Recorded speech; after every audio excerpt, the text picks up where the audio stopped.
Welcome to the Black Lodge. It is David at drinkswhisky with you for another episode of Saturday Night Drams. I'm so glad to have you in. I can see people already in the chat. There was zero notice on this. Well, I say zero. The Patreon's got a shout maybe an hour before it went live. The Instagram world got it 25 minutes ago. Very last minute. Pull it together, but I could not let the cadence down. It's been 2 weeks and a bit since my last live stream. I was going to say confession, but the last one was Whiskey Sins. If you've not checked it out, please go back, watch it. There was great contributors. It was a really good laugh. I really enjoyed doing it, guest hosting the V-Pub for Roy Aquaviti, the man himself. And I can already see, I know where he is. I know where quite a few other people are. They are in Germany, and we'll talk about that later. Whew. Get the rust, get rid of that dust. In the glass, as a dram I poured while I was setting up, and I forgot what I poured. I actually forgot what I've poured. No, I remember now. Glengarry 12, classic, Old Faithful. Not my normal go-to while I'm setting up, but I just fancy something a wee bit different while getting in the mood. I've bought, if you watched the last stream, we had some tech issues that are known to happen from time to time. I don't know what it was. It seemed to be something with the camera was just switching off with the battery. So I went and bought a separate power adapter for the camera, a new one. Fingers crossed. If it all goes Pete Tong, you just need to bear with me. We try our best. Right, straight into who is here. Let's see who we've got in the chat this evening. We've got Thomas. How you doing? Brilliant to have you in, mate. Hope you're keeping well. JD's in. Kodja. Today I was been mostly drinking as if I was at Limburg. I know. Try to stay off the Instagrams and the socials. Every year. I feel like this time last year I was talking about how much I wanted to go. But you've got to pick and choose your battles, don't you? But fantastic. Looks like a great time. Tony Nelson's in. Sure, I'll hang out with the Limburg wannabes as well.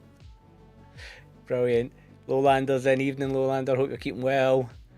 We've got Hamish in. Greeting from Inverness, mate. Hope the light nights are keeping you well. Jesper's in. Evening all. Dutch Juror's in. Brilliant. I'm not expecting a big groupies this evening, guys, because as I said, it was very not last minute. I had the intention of doing it. Life runs away, as it is prone to do, and I would rather do it last minute than put it up and then have to cancel. I prefer not to do that stuff. Even the Patreon, I've been quiet on Patreon. That there's been so much going on recently. Nothing negative of that. There's just lots of stuff going on at the moment. My daughter's nearly 3. If you've ever had a kid and they're under 3, you know exactly what that's like. We're trying to get the house sorted in time for summer and all that. Work's been popping off, all that. But you're not here to listen about my domestic woes or problems. We're here for a good night. Tonight there is a slight theme of sorts. The title this evening, I didn't put it in the description. I might change it. See how the chat goes. Was a bit along the lines of all quiet on the whiskey front. And we're going to talk a wee bit about that. About maybe we know people have been buying less and whatever, but I feel like the from a news point of view in that everything's going a wee bit quiet, and there's a couple of things in my mind that maybe is one of the reasons for that. For us, it's not quiet. We're involved in this all the time. We love this. We're enthusiasts. We're advocates. We're right into it. But just in general, and I don't think it's like a malaise, and I don't think it's doom and gloom. I just think we've had a big tide of people come in, myself included, at the start. 6 years ago. Can't believe it's been 6 years. And then the tides went out, and a lot of them have went back out. So we're going to talk about that this evening. We're also going to talk about a wee bit about the whiskey news. We're going to talk about the whiskey festivals. Limburg obviously is happening right now. We've got a wave of them about to hit, which everybody's really excited for, I'm sure. We've had some awards given out. World's Best Whiskey was named. It'd be great to get your input on what you thought about that. And that's kind of, we're just having a rough and tumble chat this evening. As always, it's Saturday Night Drams. Let me see what else is going on. Who else we've got? John's in. Brilliant to have you in, mate. Hope you're keeping well. Your post your Instagram post, Laphroaig, did get my creative brain thinking as well, John. So we're going to talk a wee bit about that this evening. Glengarry 12, if only I could find a bottle here in the US. Is it really, can you not get it over there at all? I would have thought they would have had it over there, because it's Suntory, Beam Suntory that own them, is it not? Limburg, Romo, rage of missing out. Aye, Hamish, I know. Every year I see it and I just think to myself, I really should. But can it be everywhere, can you? Evening, Patrick, great to have you in, mate. Lowlander saying, to be fair, we can't really complain too much after what we're treated to at the Indie Spirits Festival. I know, the stories from that as well. Unbelievable. Unbelievable. One of those ones where you kind of look at it and again, if only I could duplicate myself. Evening, Gav, hope you're keeping well, mate. Great to have you in. Agreed. Inverness Whisky Festival, July 11th. It's small but perfectly formed, unlike myself. And Tony's saying to JD, I grabbed 2 Glengarry 12s from a nearby store here in Maryland. My go-to online store, Circle, routinely has it and delivers it to me. I think you might need to just dive in a wee bit. See if you can find. Patrick saying, was in Dusseldorf 2 weeks ago for the Rhine Festival. Ardnamurk and Adelphi tasting from Cal was amazing. I have been so out the loop with the Adelphi releases, probably more so than I've ever been. And I keep seeing them pop up, like people's posts and stuff like that. And some of that looks unbelievable. I know that Graham from Adelphi Ardnamurk is due in London this week coming. The week after, I think he's here. And I'd sent out a message on Instagram saying, I need to try and find you and get a dram. So maybe he's got something on the go. I don't know. I need to look. As I said, I've been head down. I've been so kind of blinded by other stuff. But also I'm kind of I'm trying to keep my what's the word? No wet my whistle, but keep my whistle dry. Is that a phrase? I've been trying to be good. I've not been buying any whiskey. I've been saving all my pennies for Campbelltown. I really have. Because I just know that's going to, fingers crossed, the weather's like last year. I'm really looking forward to that, but we're going to talk about that later on. As we got in, we got Patrick saying, grabbed a Clynelish PX from Adelphi, German exclusive, not a PX fan, but Clynelish PX, God, I think a lot of the Clynelish I have is normally bourbon barreled. So, and then JD Drain saying, I've exhausted all the stores here. Brilliant. Wee bit of housekeeping as usual, guys. Big shout out to the Patreon supporters. I have not had the time to get this graphic updated. I do have a new Patreon supporter who I will give a shout out to because I feel terrible that I've not updated it. Muir, thank you so much for your support as well. But Patreon's the gift that keeps on giving. The guys support me so much. There's no obligation to sign up or anything like that, but if you do, there's stuff coming. I feel like I keep saying this, there's stuff coming, there's stuff working in the background. I feel like there's going to be a big dump after Campbelltown of stuff. They normally get first dibs on videos. They also get some behind the scenes videos. They get videos that don't go out on the channel. There's a very I could call it comedic video on there from last year, and stuff like that. So it's I always like to just say a massive shout out to them. They are such a wonderful community, and quite a few of the people in here are part of that community, and I appreciate it no end at all.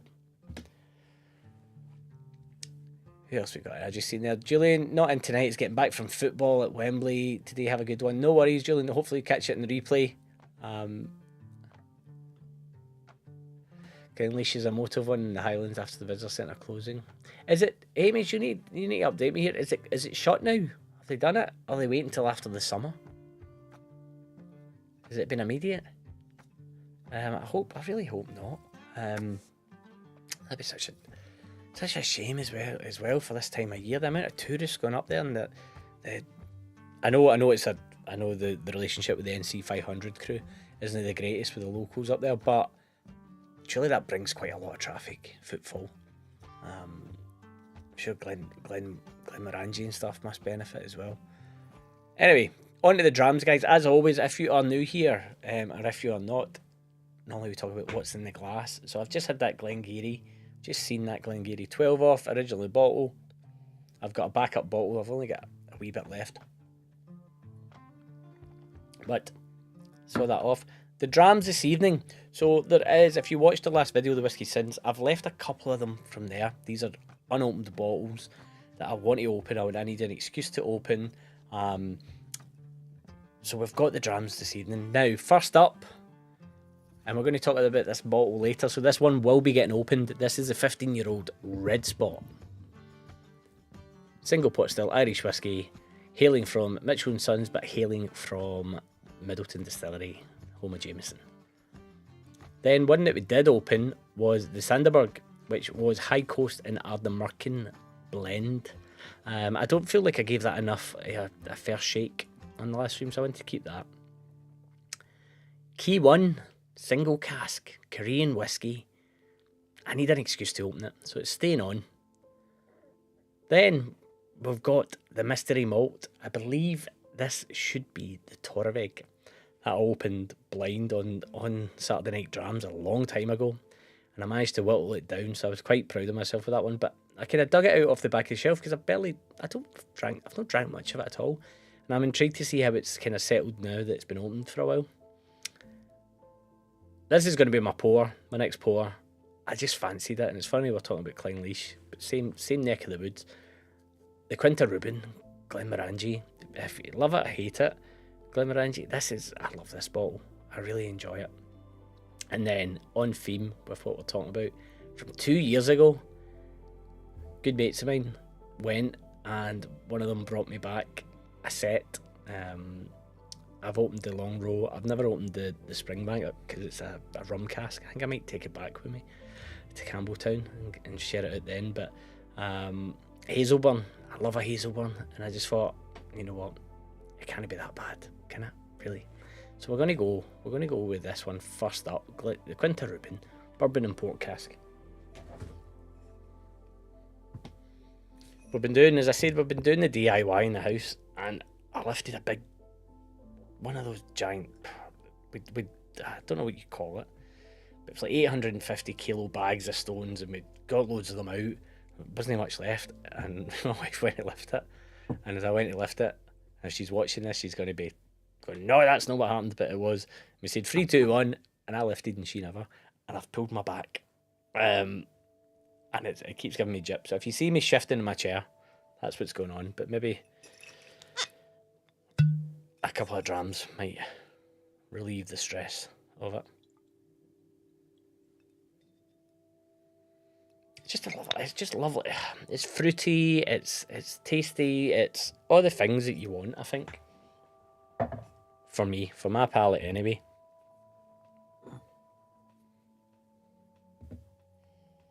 So please do.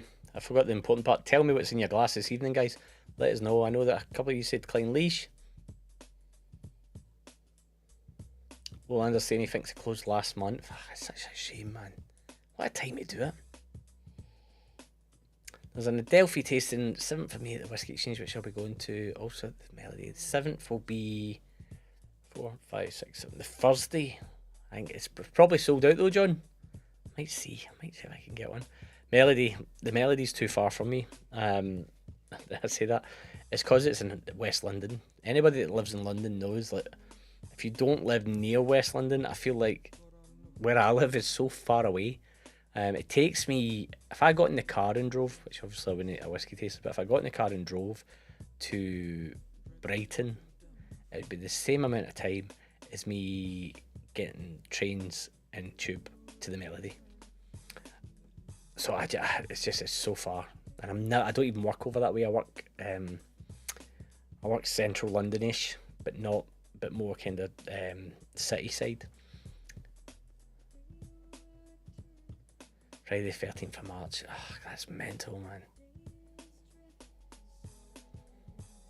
Thomas is on a Talisker 10. Great. Do you know I nearly took it? I've got the Talisker. Talisker 10 is sitting there. Just there. Is the Talisker 10 right now. I nearly picked that up. Bourbon lover, welcome in, mate. Cheers. Hope you're doing well. Dan's in. Dan, great to have you in, mate. Always a pleasure to see your wee emoji face. Wayne Campbell, finest. When was it? Was it last week? Last Saturday night. I was, my wife was out and put the wee one to bed and just sat down and was flicking through some films, and I saw Austin Powers Goldmember. I don't think I've seen that for about 15 years. Just when I'm seeing Dan's face there of Wayne Campbell, i.e. Mike Myers. Some of it doesn't quite hold up, but some of it made me really laugh. It did really make me laugh. Alan, great to have you in, mate. I'm doing well. I'm alright. I'm a bit achy, getting old, aches and pains, but aside from that, I'm well. You won't be able to see. I'm wearing this evening, I've got Thompson Whiskey t-shirt on, but I also forgot that my daughter had put a sticker on me, so I'm just going to keep that on for this evening. It's a sheep with a very kind of Scouser-esque perm from the Calm Down days of Harry Redknapp, no, fucking Harry Redknapp, from the days of Harry Enfield and Paul Whitehouse. Did you give me a few minutes? Selection wasn't going to pause just yet. Had iced tea with supper, lovely. Gav's on a Campbelltown lock. Gav, I nearly poured myself a Campbelltown lock as well. I've got a bottle that's been sitting there for a while. You can maybe get in about that. Richard, hello everyone. Starting the evening with a blended malt, Noble Rebel Orchard Outburst. Cracking bottle as well.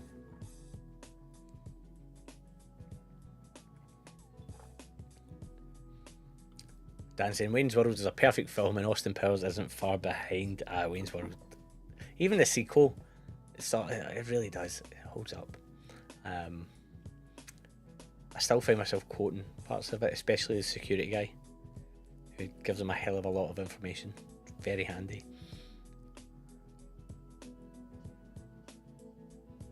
And let's see. So, other admin, other news, other things that have been happening in the world of whiskey. Before I get in, Tom's in. Tom, welcome in, mate. Hope you're doing well. And he's on the Campbelltown lock as well. It seems to be, I feel like we are starting to inch a wee bit closer to the Campbelltown ones because of the time of year. Want to give a massive shout out. If you've not watched it, it's definitely worth watching. If you were out last night or whatever. But to Vin No Nonsense Whiskey and the man himself, Jeff Whiskey, for their sterling efforts for the English Whiskey Awards. The amount of work that they've had to put in to do that, and they've been learning on the job a bit with some of the categories and changing it and shifting it, and then hosting it last night live and being set upon by the gremlins that normally come to me at the start, but they hung in there. They did a phenomenal job. I think it just showcases like this whiskey world that we're in and the shift that's happening within it.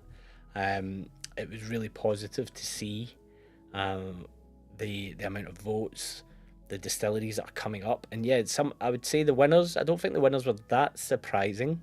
I think they were deserved by all means. I don't think I saw the winners, but I really liked it when they put up the nominees as well, like the people that were voted for. There's a lot of distilleries I'd never heard of, and I think that's so encouraging that people are actively seeking out English whiskey as well and discovering whiskey and going, no, I really like that distillery, I think they need a shout out, I think this and whatever. And as Alan said, it watched and triggered me to buy a Cotswolds. Exactly, I've still never bought a Cotswolds. Shame on me. Or a Circumstance. Shame on me. I really need to rectify that. But there's so much good whiskey out there. And more of these things, I really like that they're doing the English Whiskey Awards. I think during English Whiskey Week this week as well. Perfect timing. I know that they'd spoke to some organisers of that and aligned. And I think it's so encouraging that they're doing it. If you've not watched it, go support them. Have a watch.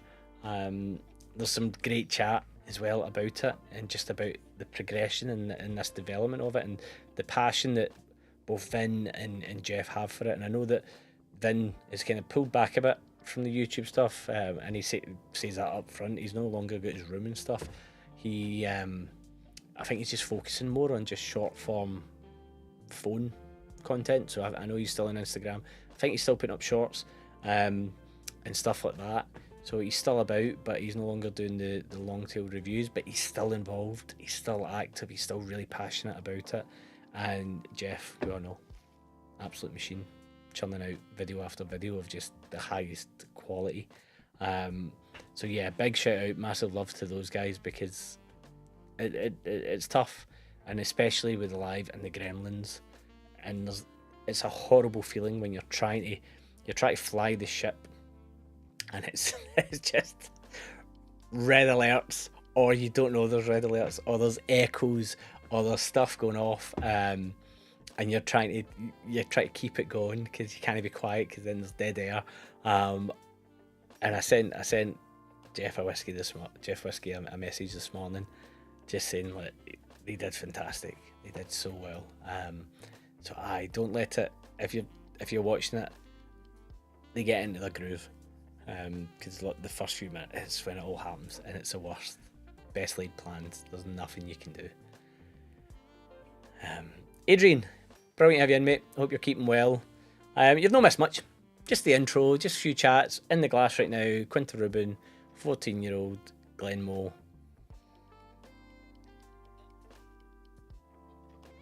Delicious kick-off dram. Well, it's the second dram. The first one was the Glengarry 12 original bottle.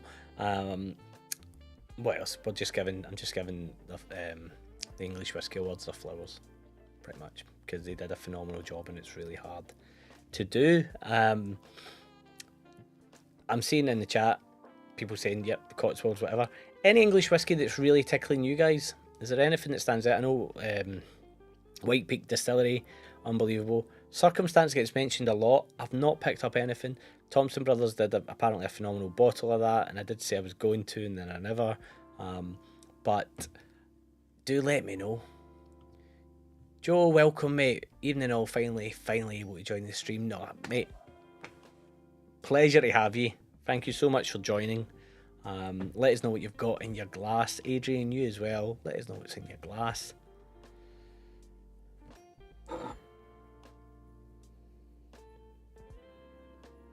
I just keep going back to this. It's that fruitiness of the port and the bourbon just works so well together.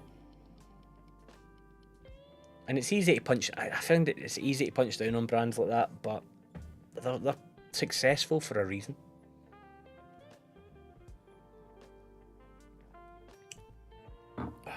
Brilliant. Limburg.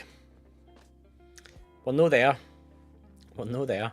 But I'm seeing some fantastic footage, pictures of people really enjoying themselves. Great atmosphere. The community's all there. I think very similar vibe from what I've been told so far to what was going on at the Independent Spirit Festival.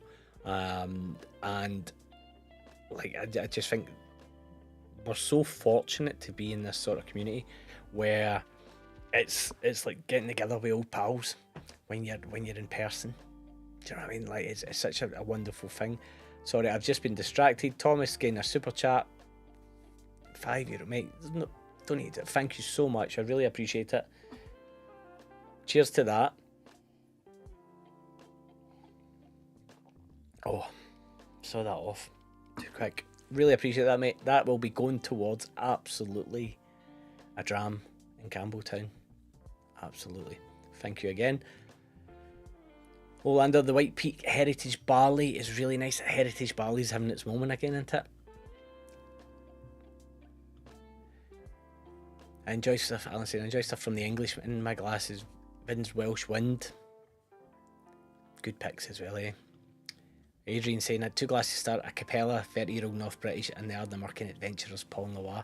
I held off buying the Paul Noir.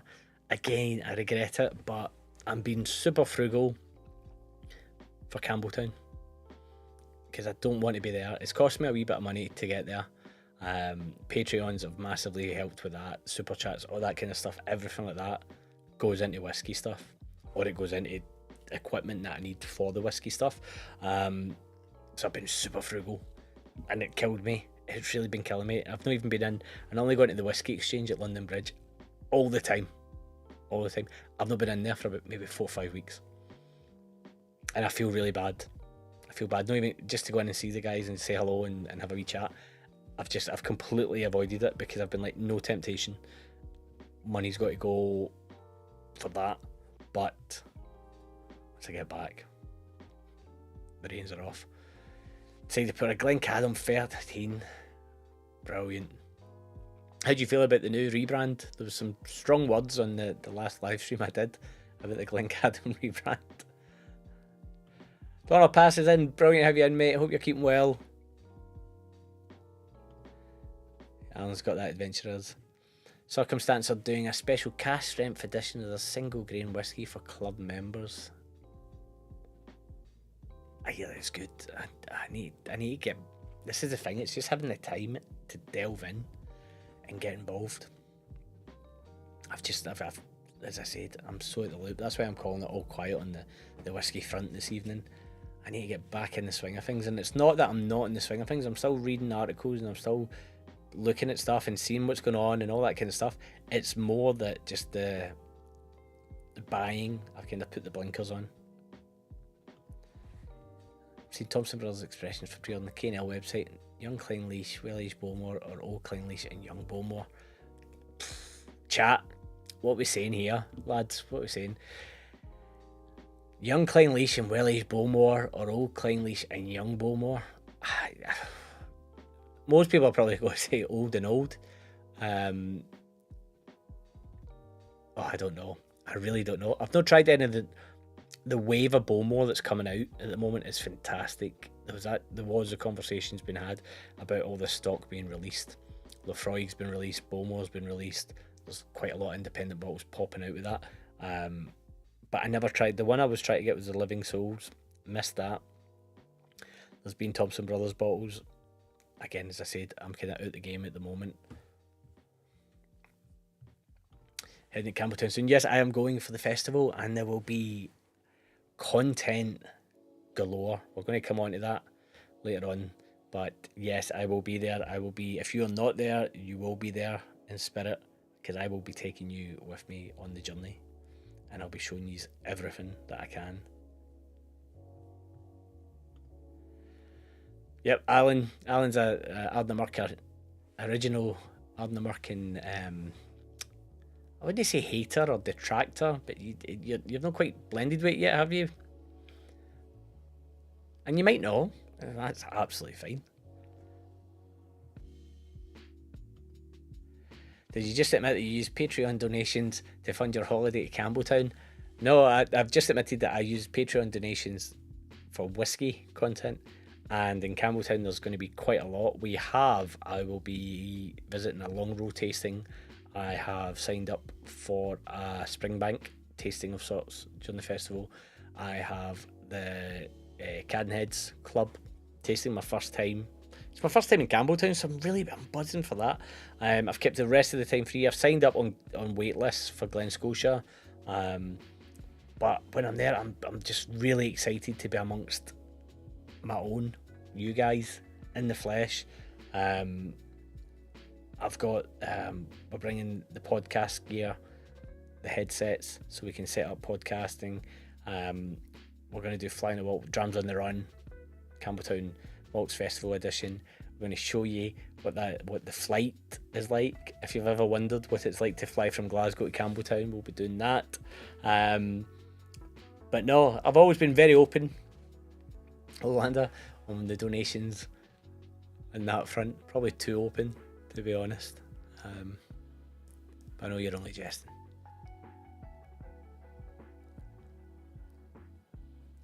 Adrian's a fully signed up fanboy of Ardnamurkin. Try them all. Alan's saying go for Old Clynelish Young Bowmore. And if it's a Redacted Bros 12 that was released in the UK, it's good whiskey. Trust these guys, man. Like, if anybody's going to know. And then Donna saying get them all added.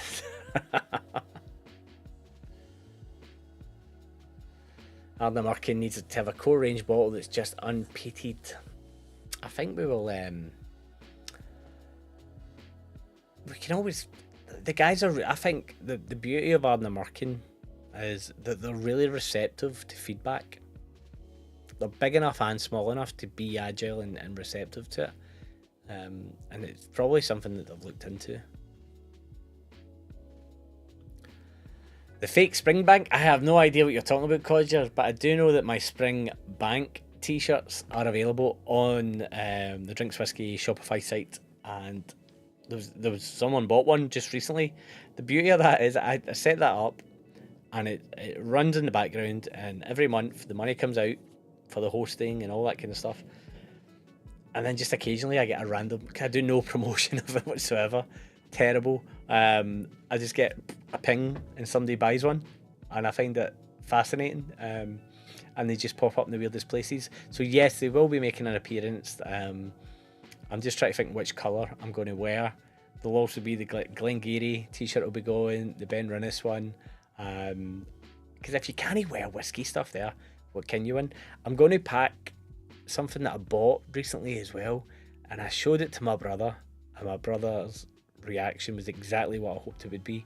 He's not a whiskey guy, and he saw this thing that I bought. It's an item of clothing, and he was like, "That's amazing! I love that."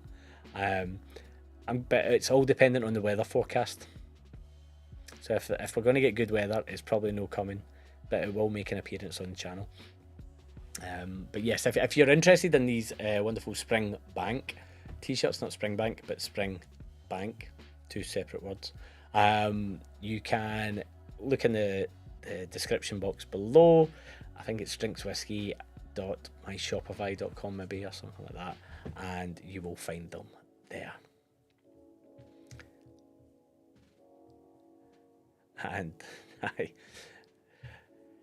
Tim's trying to be selective and avoid flow whiskey. I think most Thompson Brothers whiskies will, it's hard for them to become flow whiskey. Just don't buy too much, they just become shelf whiskey, as you can see by the question marks all behind my head here. Right, we were talking about Limburg. I think it's really interesting to see what is going on over there. It's nice to see like a lot of the Scotch brand, like the brand ambassadors and people that are over there, they're doing the work, but they're having a great time as well, because everybody in the community the German whiskey community is unbelievable from what I've been told.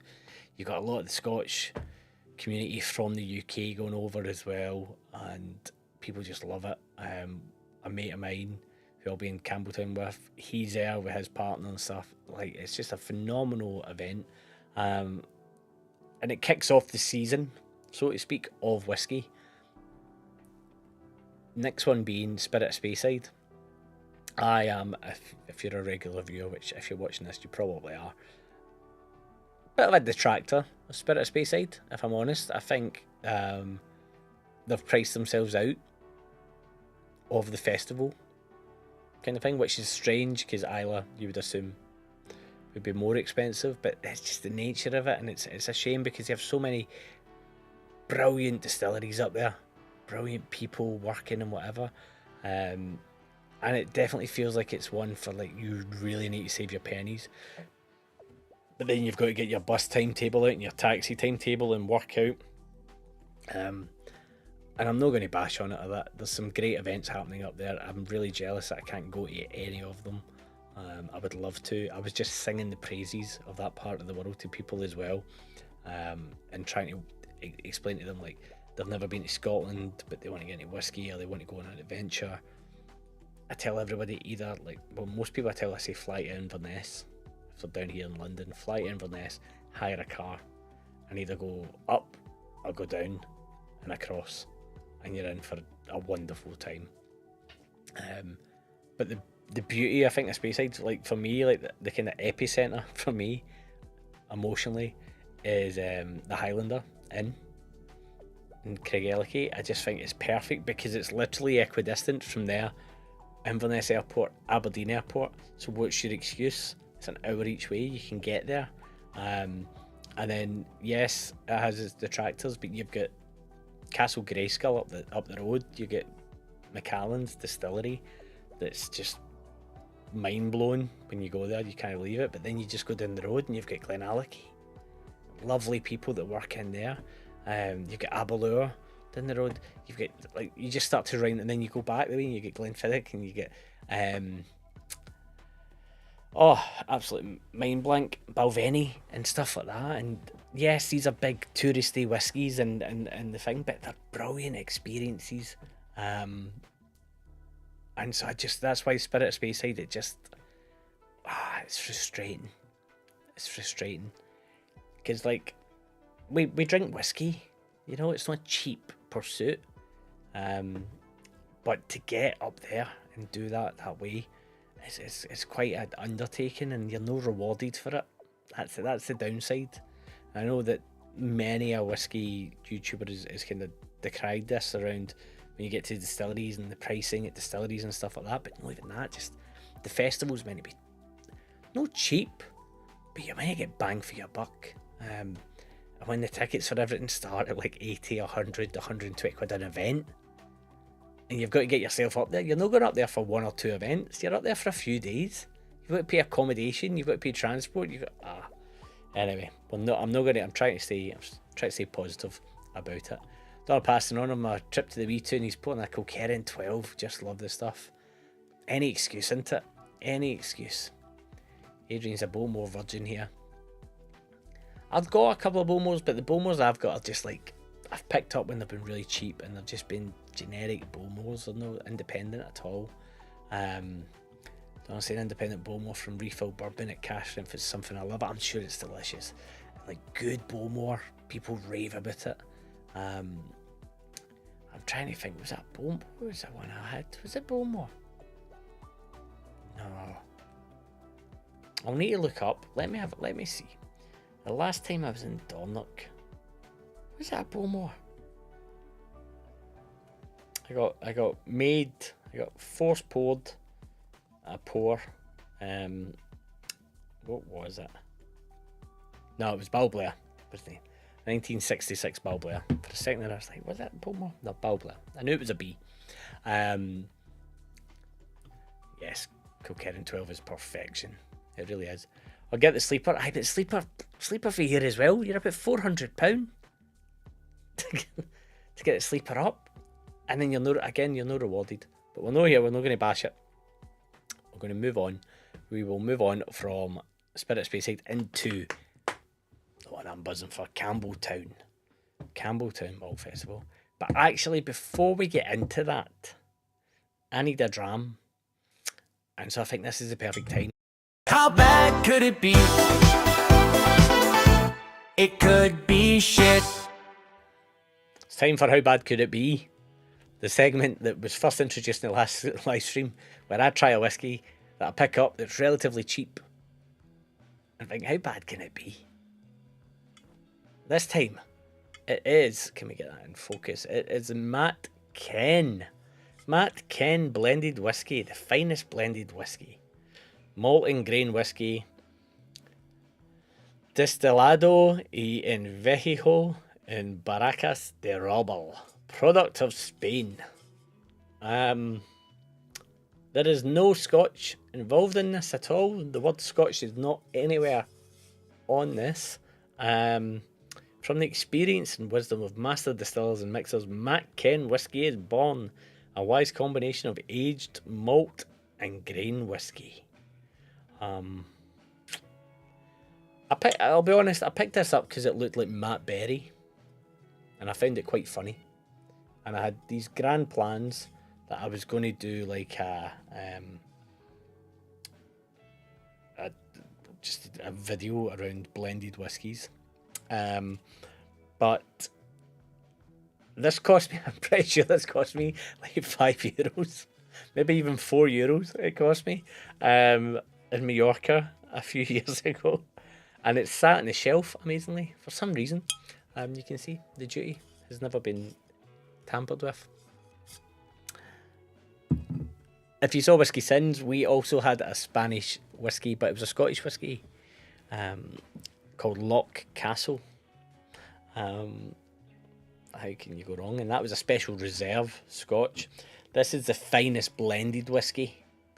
So I can see the chat saying, Matt, not so keen. I don't know if we'll be Tony saying, I guess it's shut the front door. Alan saying, I'd be more worried for my sight than my taste buds. Well, we're about to find out, aren't we? Quality cork. Oh, and it's going to go in a fresh. It's going to go in a fresh glass. That has to. Getting to the point, it'd be cheaper to convert your Campbelltown and run it off that. Now, there is sediment in it. There is sediment floating through it. It looks kind of like almost tiny Goldschlager. Right, we have not smelt this yet.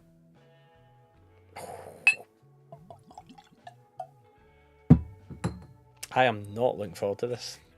You may be able to tell. But Matt Ken. On the nose. Industrial. So he's saying flavour crystals? Aye, maybe. It's, you know what? It's industrial, but it's not. I've got a Japanese one back there that's worse on the nose. It's like pure diesel, like gasoline-y, diesel-y, oily. There's like something fruity trying to come through. It's like if you set up a really busy petrol station, a fresh fruit stand, and you were trying to smell the fruit while somebody was beside you just pouring petrol.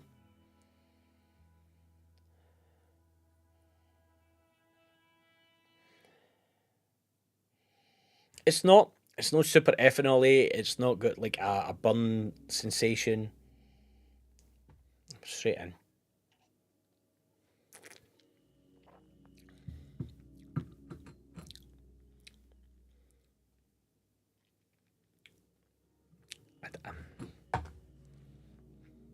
It's no bad.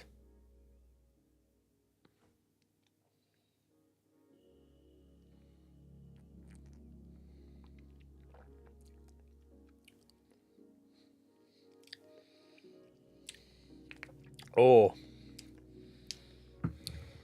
it's quite medicinal, a bit like kiddie medicinal almost.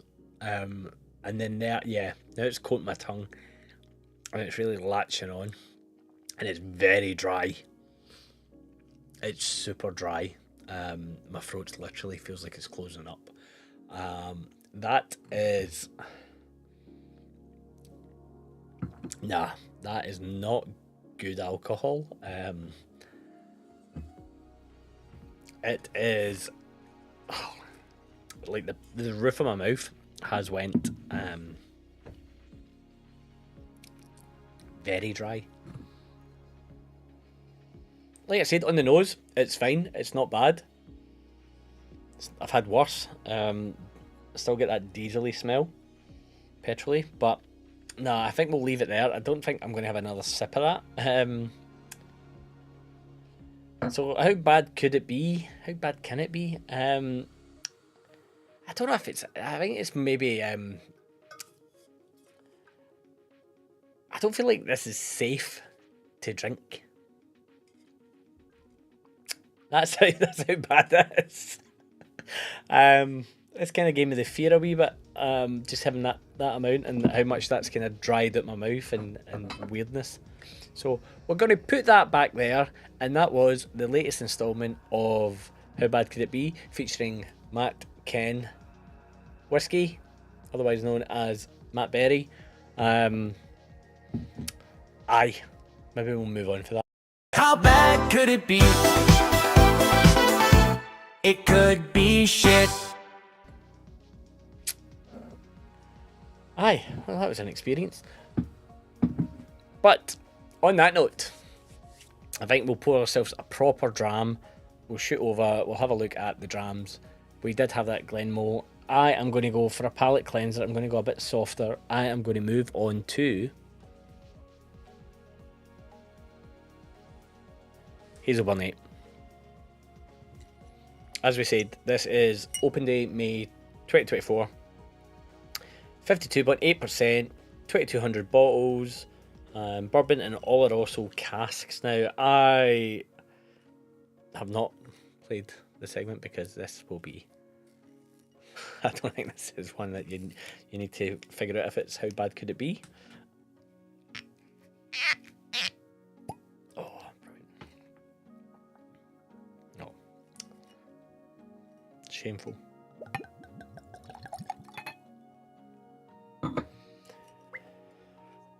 Fresh pour, so we'll withhold judgment on it until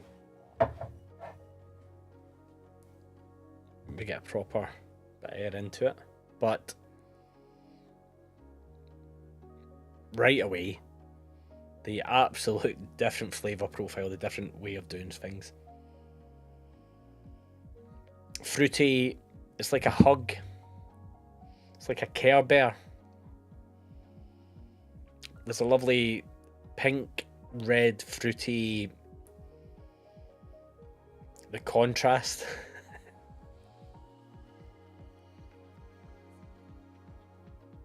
There's almost like a wee undernote. A tiny wee undernote of like foam bananas, like candy bananas as well.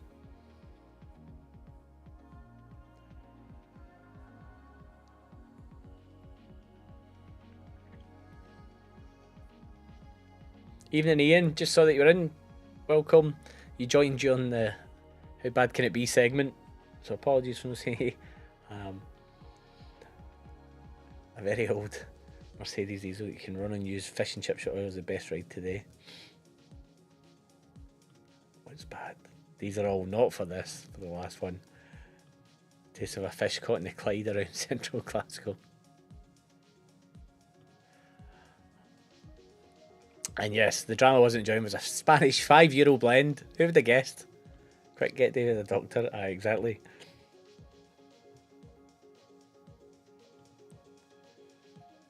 Tasting notes. I was once at a works event where the latest own brand wines were being launched. Gilly Goodson there giving tastings. A hint of Harpic came out.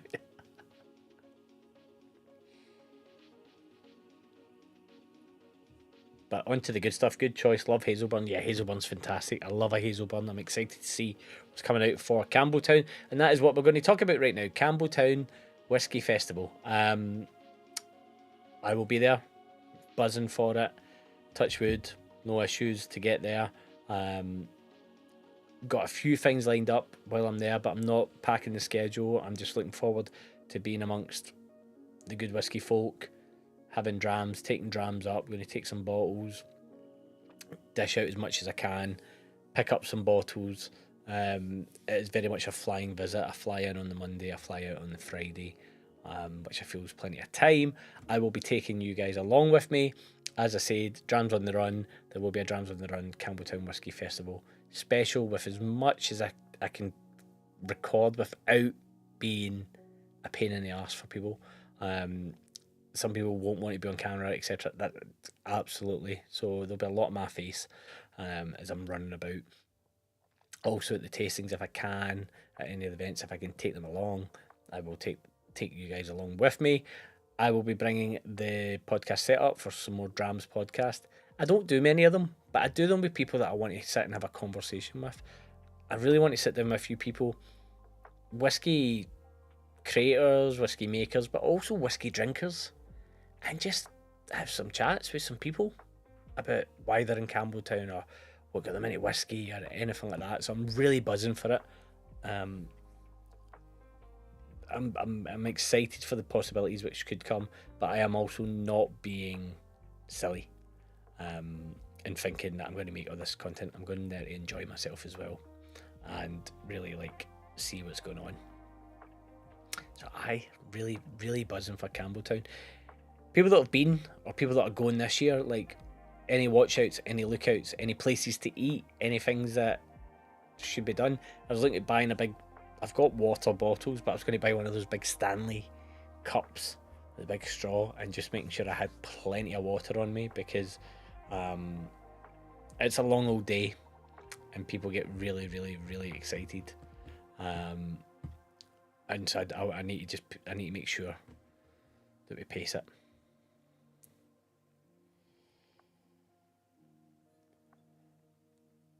Right, this is opened up lovely in the glass.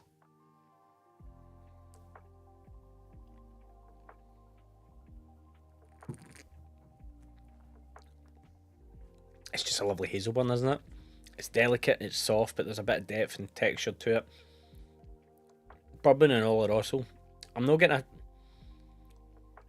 The Oloroso comes through in the back, the sherry comes through in the back part of it.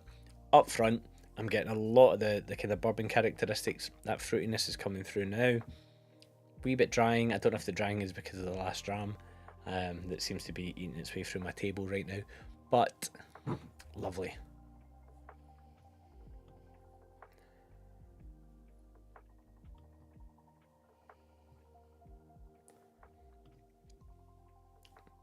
Definitely, mate.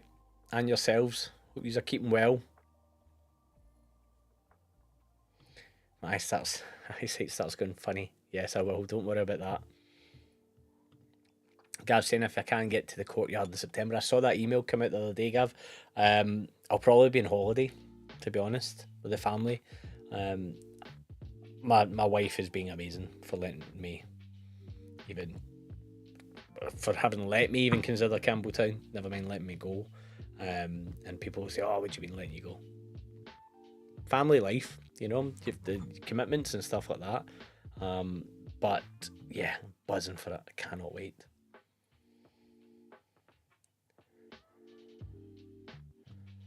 Alan's saying the same. Got young laddie, busy life. Yep. One event and weekend. Tim's in. Evening, Tim. Great to have you in, mate.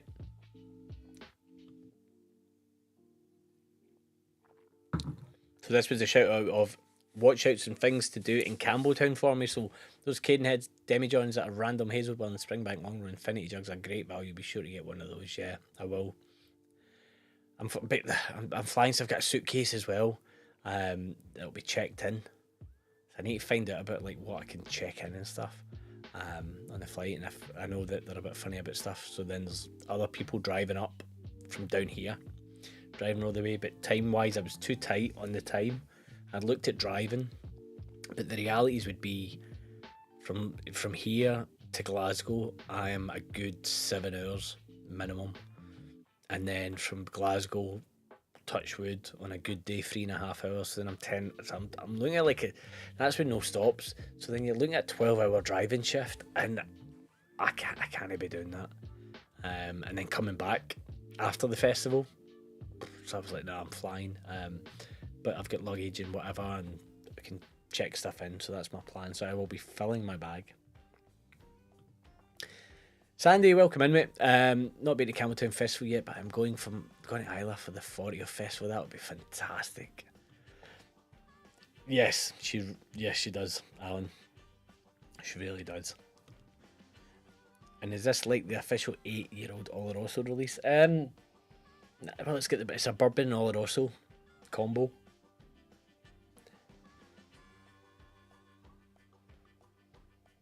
Like the fruit's there, but it's not like an immediate sherry hit that you're getting a kill. And Hazelburn's, I always feel Hazelburn's lovely and soft, but no soft like it that gets overwhelmed. It's just squidgy, like a plush pillow type softness.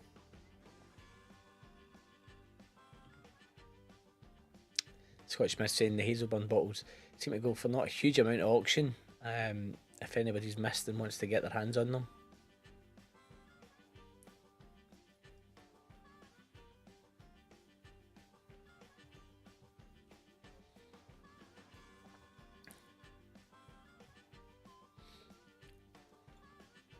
Just saying the Longrow Demijohn can be really good. Yeah, but there's Longrow into it. Longrow's great.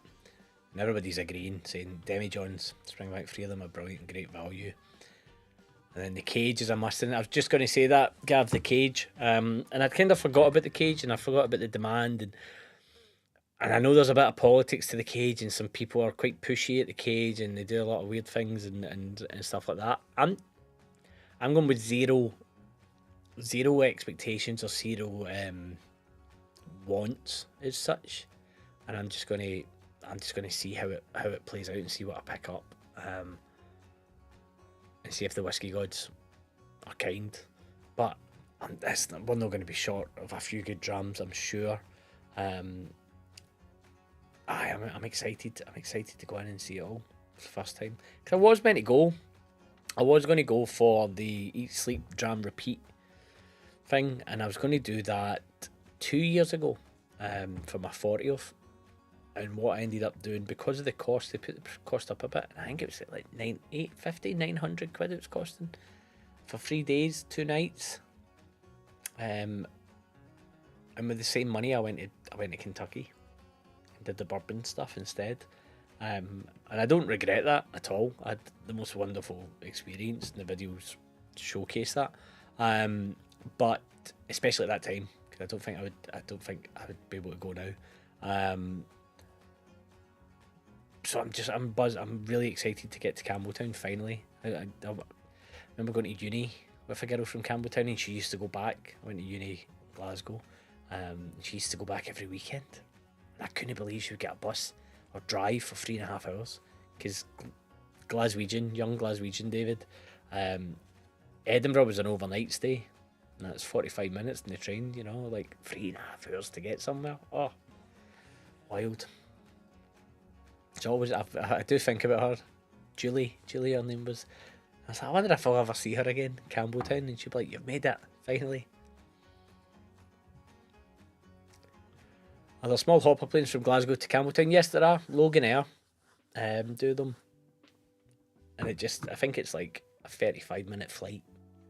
And it just works out timing-wise for me coming up from London. I'm able to fly up, get up in the morning, have my breakfast, see the family, do all that, go to the airport in London, fly up to Glasgow, get my bag, and then recheck it, and then have a coffee, and then flight over. And I'll be in Campbelltown 5 o'clock.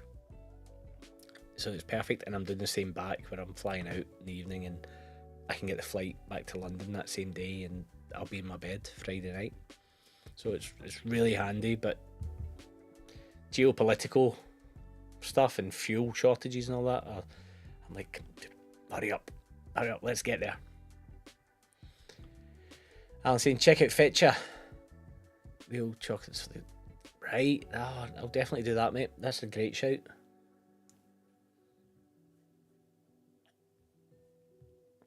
Agree with the long road Demi-John shout. Brilliant. And then, yeah, that's exactly it, Lowlander. I've read stories about people hovering around the cage bottles, waiting for it to be refilled with new bottles. Yeah, because apparently they don't refill, you can correct me if I'm wrong, they don't refill the cage until the last bottle's sold. But people don't want what's in the cage, they want the next release. So then they hang back and kind of block the queue a wee bit. So I'm intrigued to see if there's a mechanism in place for that. There's some renowned, how can I put this in a very nice way? That's just some arseholes, to be fair, who are known and who are called out online, on Instagram and stuff, that I'm really intrigued to see in the flesh, because I'm sure they'll be there. I will hold my tongue and I'll be good.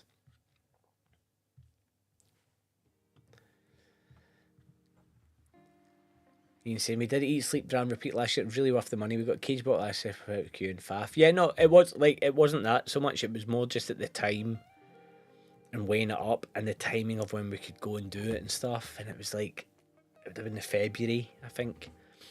And it was a hard sell to people, to anybody, being like, do you want to come to Campbelltown with me in deepest, darkest February when the weather's likely really miserable? Pay all this money. Oh, and by the way, you need to pay to get there and back, and you need spending money.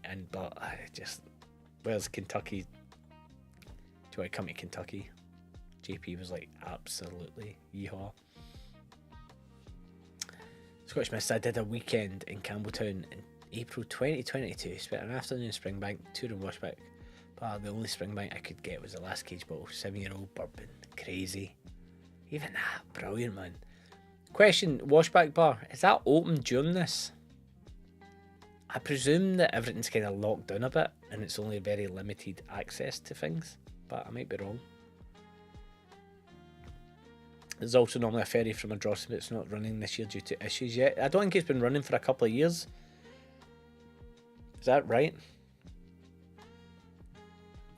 You should have stayed in touch with her. She would have been your Springback Mule when new releases come out. I know, Lolanda, I know. I don't know, like, in uni in Scotland, like the first couple of years you're in the same classes and then you just split off and then you never see people again. From memory, bus ride from Glasgow to Campbelltown, 4.5 hours, exactly. I love my country, but I don't know. I might have to do that. I might have to do it. PX is in the house. Welcome in, mate. Hope you're keeping well. Time for a sideburn in the glass. Whoop to spring. Exactly. The staff are well versed in the shenanigans. I'm sure they are. Decent 18-0 brown label and glass. Brilliant. I had a Thompson Brothers before, and it's Lifetime sold me on worm tubs. Oh, all about the worm tubs. PX. I think I'll need to do. I think one night I'll do a worm tub special. When we did the went up to Glasgow last year for the festival, took my 2 mates, and they love their whiskey and that, but they're like the most politest way of saying it is like surface level knowledge. They know enough, but once you get into distillation and that, and they're not really big on it, and worm tubs, and I was explaining what a worm tub is and how it affects the spirit. And then that was on the Saturday morning. I think we were waiting to go into the festival, and then on the Sunday we went to the blind taste challenge. Roy does the Aquabiti blind taste challenge, and one of them was the Craig Ellicky 17, I think it was, and I said it was a 20, whatever. Just because of the ages that they put out. But I was like, oh, it's worm tub, and Ben, it's worm tub, and this, I fucking love a worm tub. And the boys, when they tasted it, they're like, I think this is a worm tub. All thanks to that wee quick schooling. But yes, absolutely all about the worm tubs. I feel like there's a t-shirt there, isn't there? There's a t-shirt, there's something worm tubby in Doon. Like Doon with the sandworms and stuff. There's something Paul Atreides, Lisa Nalgaib, and all that kind of stuff. Might be, hello, all late to the party. Not at all, mate. Not at all. Not late at all. You're here now. That's all that matters. Going to Springbank School in July. Can't wait. Fantastic. Joe also loved the washback bar. If only to see all the special bottles in real life. Archio was nice as well. Brilliant. Love Ben Rinnis. Yep. Worm Tubs merch. Well, I've got the Ben Rinnis t-shirt. We have that, but I'm thinking the Worm Tubs merch. There's something in it, isn't there? Hamish, there's something. The other one I was going to do, and I've got kind of permission, is a Kuboken special release at Christmas time. It's a nice big comfy coach, but somewhat terrifying if the weather's bad. Memories of aquaplane on the way down, the rest and be thankful. Yeah, it's the rest and be thankful that's the piece of the puzzle that's just no for me at all. Sorry, I'm just checking my phone was going there. Fine, all good. The rest and be thankful, that's it. And you're at the mercy of that, and so I wouldn't want to be on my way and then an accident happens all the time on that road, and then you're stuck. Would love a worm tub special. Yeah, I think there's something in it. We could do a wee worm tub special.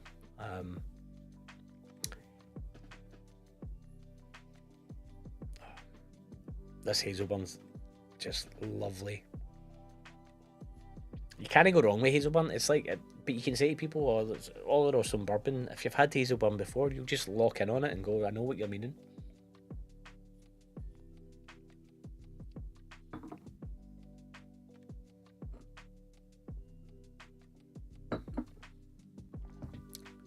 Nah, Matt Berry. Sorry, mate.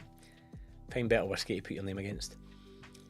The washback bar is great, so reasonable. I wanted the 10-year-old PX finish, which sold out quickly, and then saw an auction for anywhere between 700 plus £9 for a decent dram, alongside a great sausage roll. That's more important. Sausage roll, where to eat. Where should I be eating? Where can I go? where we're staying just outside Campbelltown. So kind of we've got kitchen, we've got stuff like that. But when we're in town, and has I should probably Google this, but Tipsy Midgie, we're opening a bar there. Has it opened? A few of you guys like Alan, Lowlander, Edinburgh folk, have you got any knowledge on that?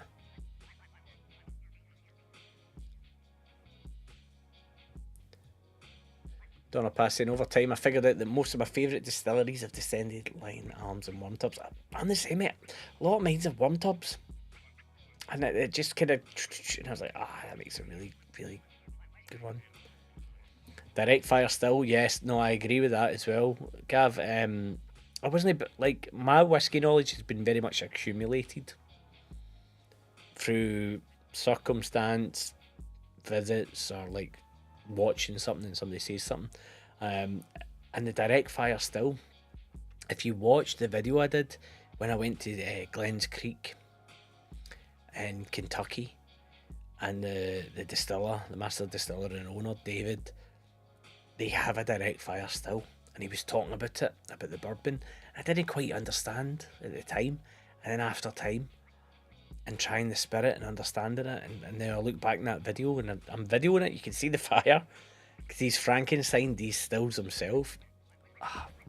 Yes, I agree.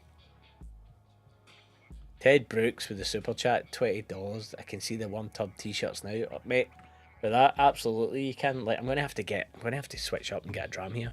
We are going to crack open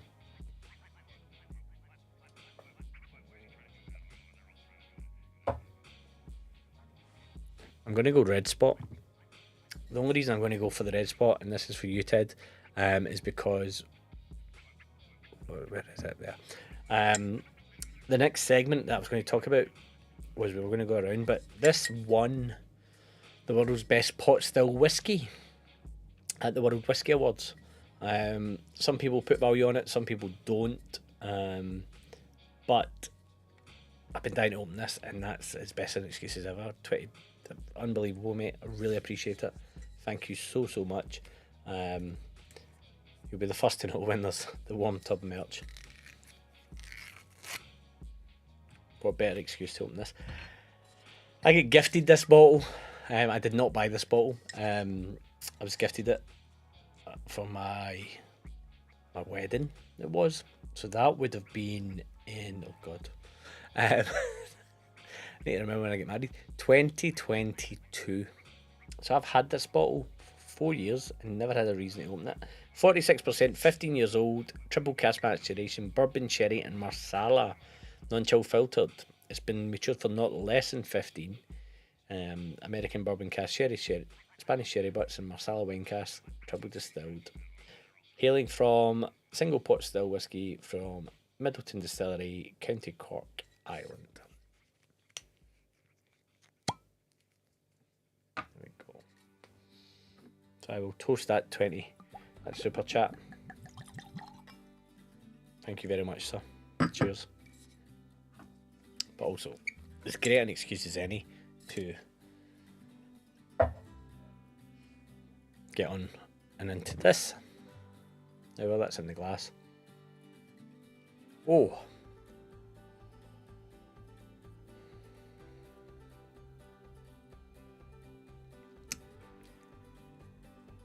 I was going to say it smells like Irish whiskey, and I don't know if that's a thing.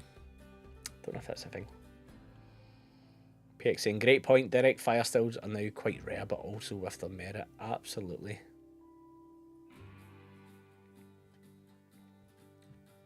Tony, generally get lunch at Canhead's lunch tasting room. Good to know.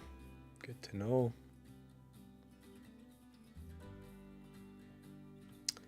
Honestly, the last I heard, it was opening soon. Yeah, I think I know there's been bits and pieces going on behind the scenes over there, so I just wanted to check in and see. There we go. The plan was to open tips in time for the festival. Owner has some health issues recently, so not sure. Yeah. Well, my mate that's in Limburg, I think he's good mates with him as well, so I'm sure I can ping him when he's back and see. This is the sort of thing I want to know. What was the wee cafe opposite Springbank? We had hangover breakfast in last August. Tremendous. Tony saying Bluebird Cafe is good. Nothing bad to say about the Black Sheep pub for lunch and the Harbour View for dinner at the Royal Hotel. Donna's saying it's fun to find old bottles from when the distillery still had their cold fire stills. I had that from Longmont. The Archiel has good food and a well-stocked bar. Brilliant. Tony's on the Lecheg 10. And for his breakfast, he typically grabs a square sausage and fried egg roll at Food for Thought before getting in line at Springbank. I think I'll have many a square sausage and potato scone doubler. Maybe a bit of cheese and some onions on there as well. Testing very nice wedding gift. Yes, it was. It was from a very nice man. That Varesh, who you would have seen very briefly in some of the Glasgow video from last year. He put him onto and said get him that.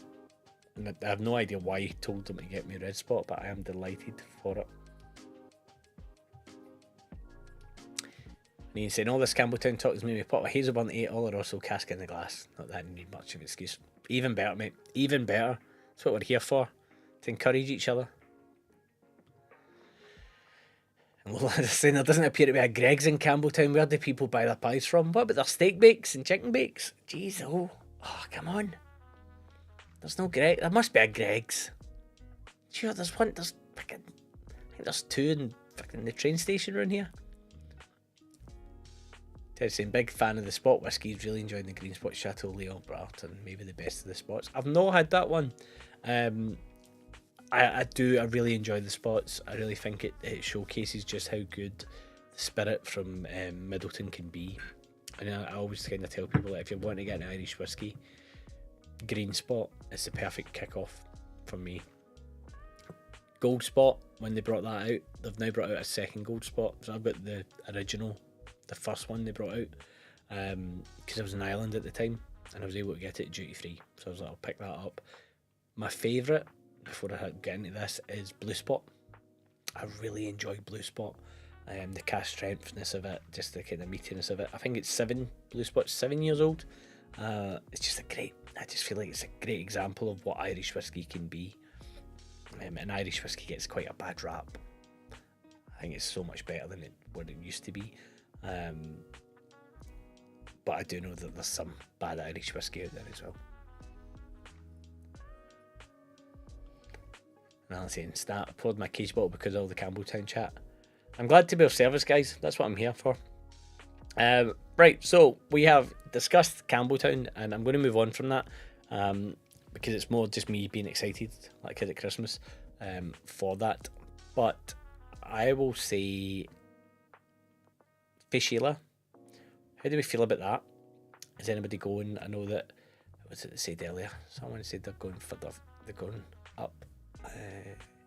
Sorry, I'm going through the chat. There's been so much chat tonight. I'm surprised, guys. Thank you so much for joining. Admin wise, I need to say to you, if you can hit that like button, if you're not subscribed, hit subscribe, and if you're watching on catch up, please do leave a comment and thumbs up. It helps the channel, it helps push out the content, especially when I'm terrible at self promotion. But it all helps. Sandy McDonald said he is going to Islay for the 40th festival. So please let me know what you're looking forward to up there. There's so much going on that island at the moment. There is a bit of downturn, there is stuff going on, but you've got Torabhaig's got their new hotel that's been opened up. You've got the very sad news, of course, of the recent passing. I'm just going to, I want to make sure I get the name. I know the name, I just want to make sure I get my details right, if that's okay, guys.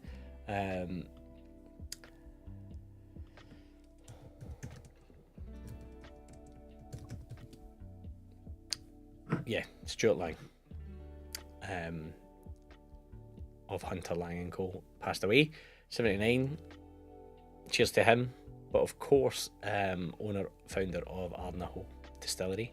So are they doing stuff? I've not really looked at what Fishela's going on up there, what stuff's going on, because I can't be there, but I know it literally piggybacks, doesn't it, off the back of the end of Campbelltown, and people are going straight up there. Usual in the chat, Peated, Frank, he's in Limburg the night, so I'm sure he's having a great time, but he's going up there straight from Campbelltown and stuff like that. Is there anybody else doing that? Is there any stuff that's surprising you? I think with the release of Bourbon and Lefroy's and stuff like that, it's really interesting to see what they'll be doing up there. Brook Laddie, they normally have the Rock Nadal. I've not seen anything online about that, but as I said, I've not really been actively tapped into that one as much.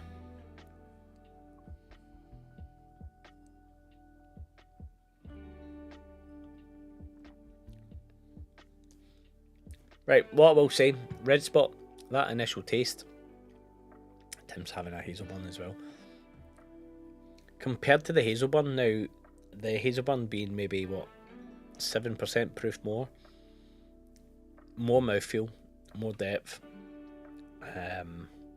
This probably should have came before the Hazelburn in terms of palate. On the nose, lovely red fruits again. That masala cask, and I really need to get better palate, like smelling notes, tasting notes, than red fruits, but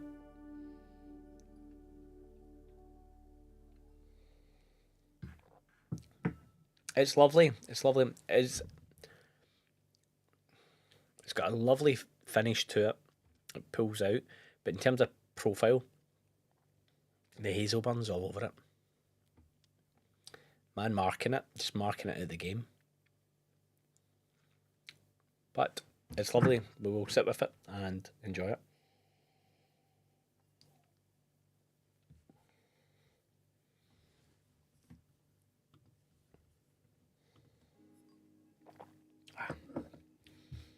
Back to the chat. Donaldson, here in the US we have a limited access and crazy high prices. So my holy trinity is Hazelburn 10, Springbank 10, Kilkerran 12, all around 110, 120 USD when you can find them. One of my mates was in Vegas last week and was in a store, and he posted a picture. I'm going to read out the prices. It was off the strip. Wasn't near the strip, but it was off the strip. All my lights just go off there. Bit weird. I'll fix that in a second. Let me see if I can find the pictures. But he posted pictures and it was Springbank. Let me see. I'm never going to find these pictures, am I? It's more for the pricing of what he was able to. They weren't cheap. They weren't cheap at all. This is what everybody wants, isn't it? Somebody on the phone searching for stuff. For goodness sake. No, not finding it. Let me see.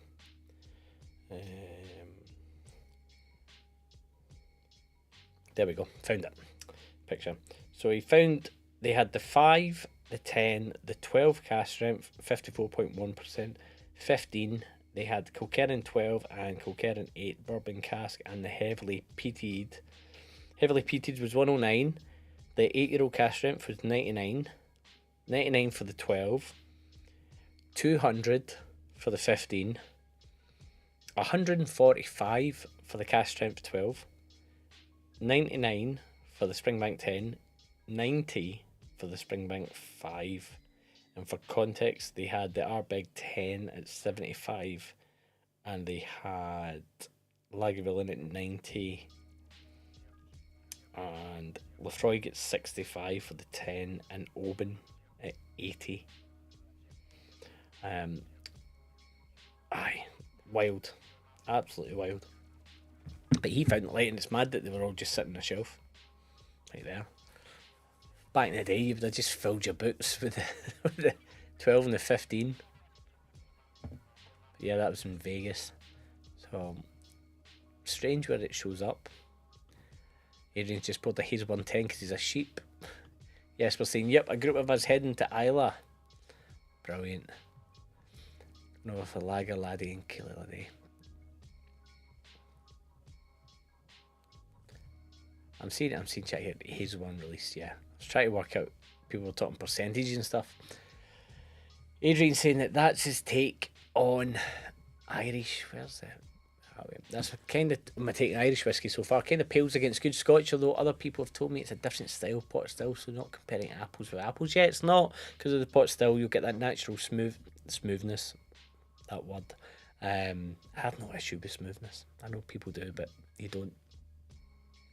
It's but there's just, it's, you go from something there's so much bite, and by bite I mean like something you can sink your teeth into, you feel like a profile in your mouth, to just a drink, if that makes sense. But it's delicious, it's very well made, there's a reason it's priced at what it's priced, probably too much. Lowlander, that's why you're here, come on, to be honest, to watch me just try and find stuff. If you were looking for ultra smooth, well edited content, you wouldn't be here. Richard's saying something very similar, which is the triple distillation tends to make Irish too smooth for my palate. Prefer Scotch, even though I'm from the Emerald Isle. Yeah, no, completely. I think it has its place. I've enjoyed, because I was in Dublin recently, and there's a Drams on the Run from Dublin coming, where I just had nothing but Irish whiskey in the video. I've enjoyed that the contrast to it and appreciating it for what it is, but in a lineup like this, I don't think it doesn't do it justice, because it's like you say, it's not the same. They're really not the same at all.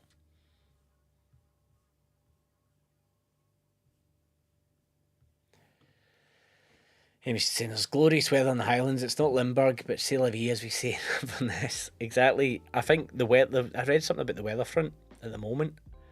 Like, it's been great seeing like the football up in Scotland, the football down here, out in the garden. That just blue skies everywhere, and the mood, the vibe, the feelings of people has been fantastic.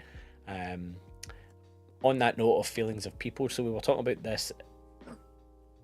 this one here being the world's best pot still whiskey this year, according to the World Whiskey Awards.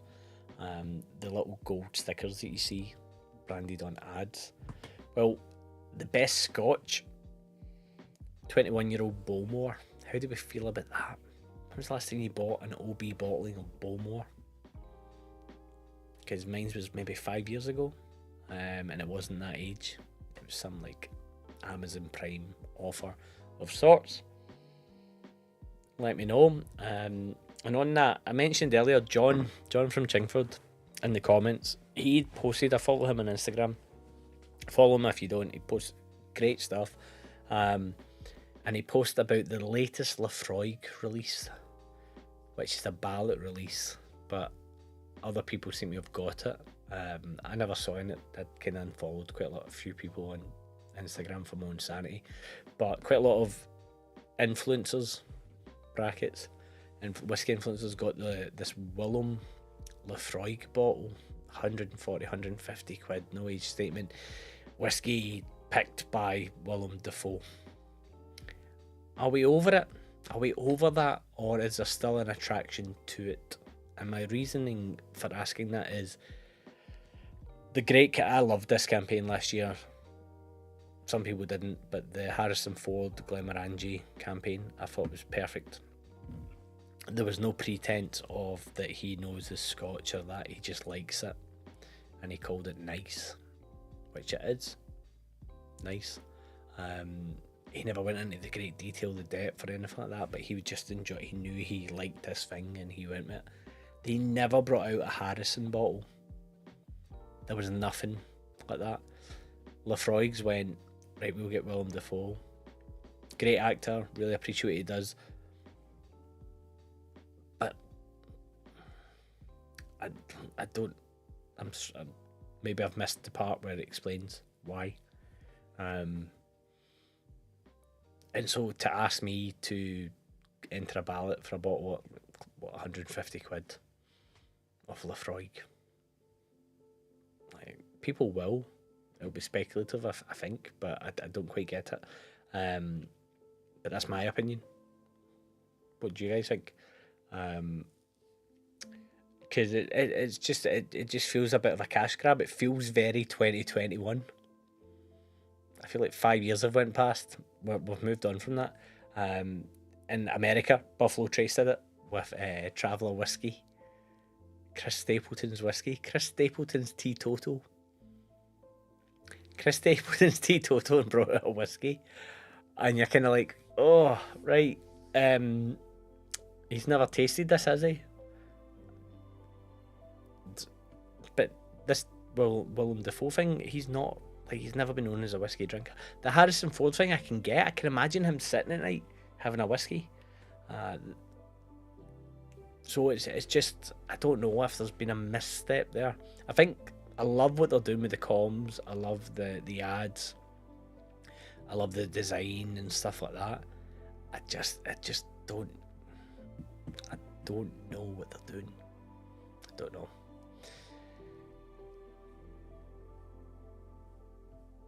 Get up to the chat here. I'm going to enjoy this because I've just seen the word toasty, so you've got my attention. Grain and Irish, simple ham and cheese sandwich, Scotch ham and cheese with mustard and mayo and salt and pepper. Aye, and I'm going to call it a toasty, even though you've not called it a toasty. Yeah, pretty much. Mustard, a good grain mustard as well.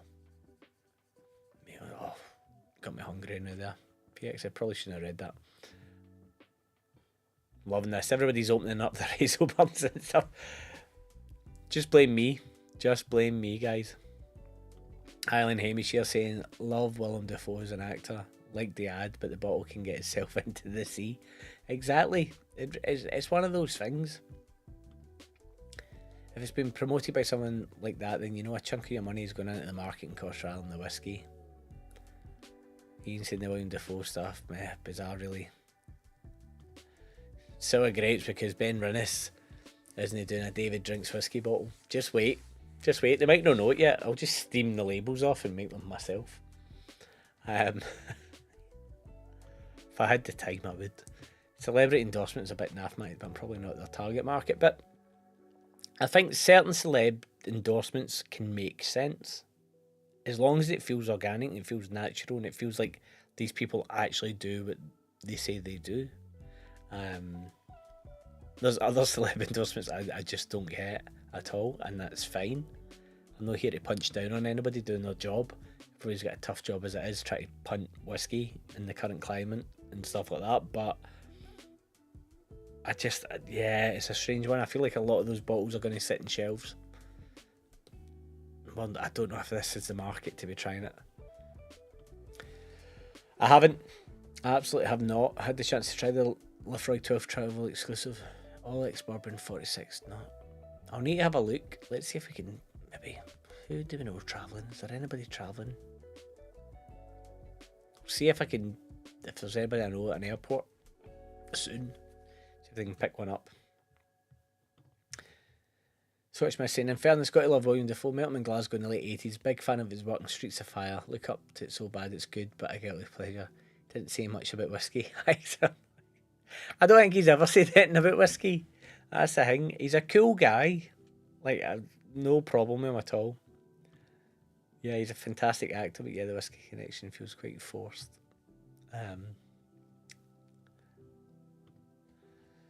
I think it's funny that Glenmorangie rebranded to a label that looks like it's pointed at children that then hire Grandpa Harrison Ford to make ads with. I know. I think they picked the right guy to punt whiskey. I really do.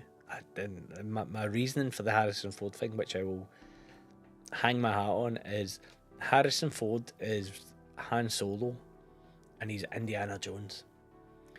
And he's also Deckard from Blade Runner. He's all these things of a whiskey drinking age. Like the general consumer, the average age. Let's just see it as being super fucking wishy-washy. Let's say it's 35 to 85. We all know who Harrison Ford is. There you go. There's your target market. This guys that bought bloody hats after Indiana Jones, or leather jackets after Star Wars. Do you know what I mean? It works. It makes sense. He's a guy. He's relatable, but he's also an icon. So I get it. I just don't know how many Green Goblin fans are out there buying Laphroaig. I just don't know. I don't know. People think they will be able to flip the William Laphroaig and make a profit. Will be disappointed. That ship sailed, not for me anyway. Yeah, no, I think so. We could be wrong. This one, right? So Lagavulin 11 Offerman charge cast on my third bottle. Price wasn't crazy. I think the Nick Offerman one works though, and it plays off a character of his. Right, fine. He's playing off Ron Swanson from Parks and Rec, and there's a whole thing about him going to Islay, going to Lagavulin, and like mind being blown and falling in love with it. Nick Offerman loves Lagavulin. Right? So that, fine. There is, like, it doesn't feel like a thing. And they paired them up with I wish I remembered his name. I met the guy, one of the chief whiskey guys from Diageo at the whiskey show. He worked with him to pick it, a bit like Dr. Bill does at LVMH for Glenmorangie and Torabhaig and that, and the Beyonce one, Sir Davis. They paired them together and they went through and they picked things and they offered him things, and he had his creative input, but then they picked the whiskey. Fine with that. I'm fine with that. It feels very natural.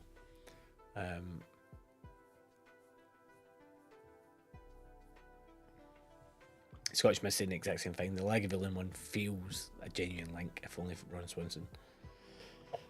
Prefer carrying Helen? Yep, they're up, but they're up the road, aren't they? They're up next to surely Hamish. Are you no involved in this Highlander stuff with Russell Crowe?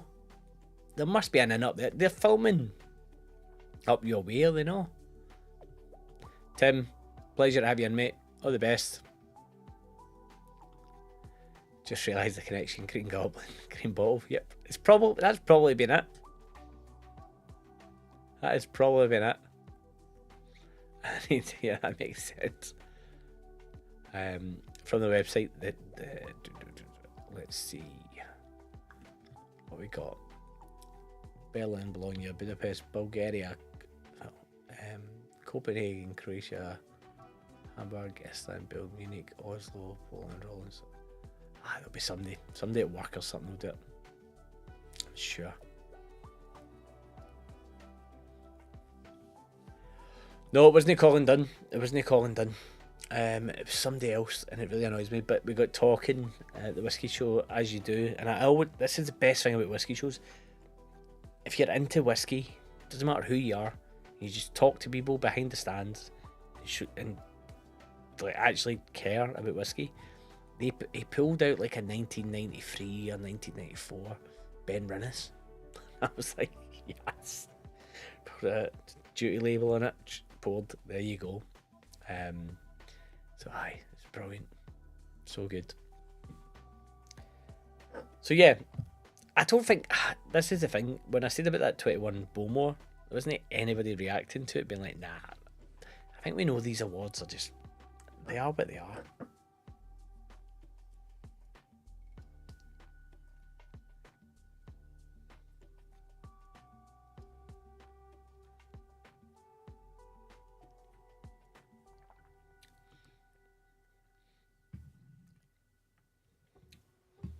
Try to catch up, make sure I've not passed anything by. Seems quite good, but mellow for a Laphroaig. Brilliant. So next up, getting to the central topic that we've not discussed in nearly an hour and a half so far is all quiet in the whiskey front. Yes, from my point of view, it has been quiet because I've been saving my pennies and trying to do stuff, and I've realised that those lights are out behind me. Let me see if I can put these back on. I'm not quite sure what happened there. It's very odd that they are turned off. There we go. Magic. But I feel like the frenzy, like the boom and bust, the boom days of whiskey, the hype and the relentlessness of it, it's kind of faded away a wee bit. And I'd love to know if you guys feel the same. If you think that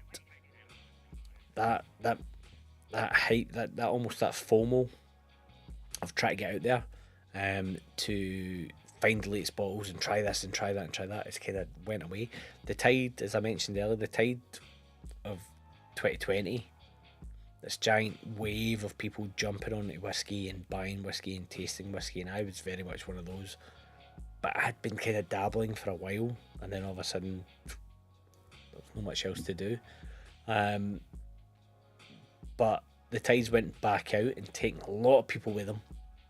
There's a few of us still left on the shore, but a lot of people went out with the tide. And as such, it feels like maybe it's the wrong word, the enthusiasm, but the constant wave upon wave upon wave upon wave of stuff is dying back. And I'm seeing it on YouTube views. Don't get, the views are down. Like other whiskey creators, sorry, not makers, but whiskey creators are saying, I'm seeing the views go down. We're starting to see a steadying of the ship, maybe, and that's fine. Like, it's not a views game for me, it never has been, but it is quite intriguing to see the stats roll in and the slowness of it. And I saw a really interesting post the other day on Instagram about whiskey experiences when you go to distilleries, and we were talking earlier about Clynelish closing down, and that's really genuinely sad. But brand ambassadors being culled as well, and therefore you're starting to remove the people who are passionate and the people that really get other people excited about whiskey. And we try our best, and I say we as in like people that make content. We do this because we really enjoy whiskey and we are passionate about it. Like, and yeah, you'll see I would have said don't make any money, but there's super chats and whatever, that's fine. But the reality is it's not money making for 95% of us. We don't make any money out of this. You'll have the influencers on Instagram that seem to be sent every bottle under the sun. Fine, I get the odd sample thing sent to me, and I'm always very fully disclosed in that. You do it because you enjoy it, and I put a lot of effort and a lot of time and a lot of work into making stuff that I really enjoy making myself. That's the only reason to do it. So I'm wondering, like, what's the next thing? How like, where's this going to level? Not the bottom, I'm not calling it the bottom, but where do we level out? Because we've had that giant growth, then it's came right down, and now I feel like we're starting to hit a level which is quite positive and exciting at that. But what are you guys seeing from the other side? I'm here talking to the camera. From your side, how are you seeing it? Are you seeing that maybe people you follow on Instagram or watch on YouTube, or that the content's scaling back? Or do you feel like there's not been any change in your world? Like, you're in a bubble that's just certain people listening to certain things. Have you found the whiskey releases have scaled back? Because I feel like they have. I feel a lot of distilleries have went really quiet, compared to maybe a few years ago when they were churning stuff out. Just going to go back into the chat here, guys. I hope you don't mind as I just catch up. We'll get to it. I can see, where is it? Isn't he's not starting the new Highlander film, is Conor McLeod's golf caddy. I thought he was going to play Ramirez, the Egyptian.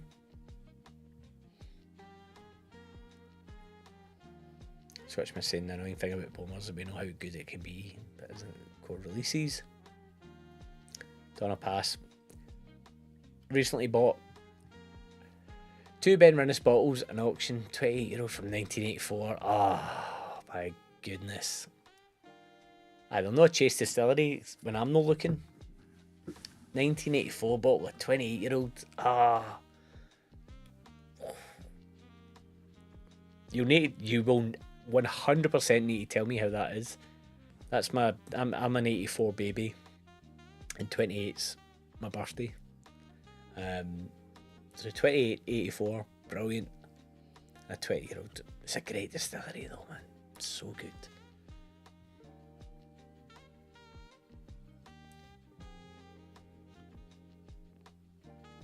That's absolute, yeah. I think that summarises a lot of it. You chase an experience rather than a bottle. I love when new independent bottles come out from like maybe new distilleries, or not distilleries but brands and stuff like that. I think Living Souls have really caught my attention. I'm really enjoying what they're putting out. But at the same time, I'm wondering, are they putting out because they're managing to pick up cash now so much cheaper than a few years ago? So I'm quite excited by that. And those experiences stand up in a bottle purchase, a souvenir, or because it was really good. Exactly. Alan saying, I think there's a lot of factors at play, but I still think it's a readjustment to the thought. Yeah, I do think there is quite a lot of that. Tim saying, I still get FOMO, but it's tempered by my over accumulation, shrinking storage space. Absolutely. And Gav, yep, we do it for the love of whiskey. We absolutely do, mate. And I think it's something I said to Jeff as well when I messaged him, saying we get so hung up with doing the videos, and when you do the lives and stuff goes wrong and it gets in your head, and you kind of I know I did after the last live stream. Really annoyed me. And I tried to say it, and I was like, but people know that you're doing this for the love of whiskey. And so that's what it's about. I say that, Adrian, far too kind with the super chat. Hope you keep doing what you're doing. Great content and streams. Adrian, thank you so much. Absolute pleasure to have you all involved on a Saturday night, as always. I'm gonna have to open up another one of those bottles. But I think that's it, Gavin. I'm going to come back to this because we do it for the love of whiskey. We do, and there's a lot of people that don't, and it can be really disheartening. And I try and keep my powder dry, and I'm not going to go on about it too much, but it can be disheartening when you know that you're putting so much effort and time and your own resources, be it monetary or time or effort, into things, and yet other people whose intentions probably aren't as clean cut reap the benefits because they're just brazen.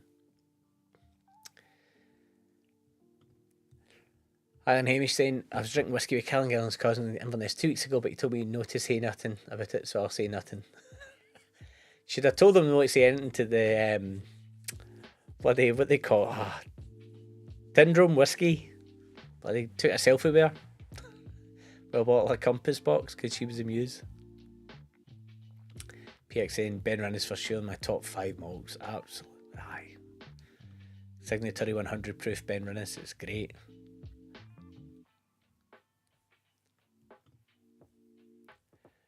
And then, yeah, people are watching their wallets. Absolutely. I think we all are.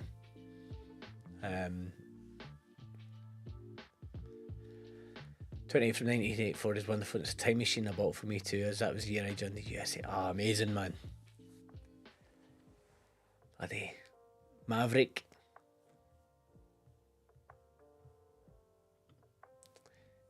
Jelly, not as everyone has 1 million in the bank like yourself.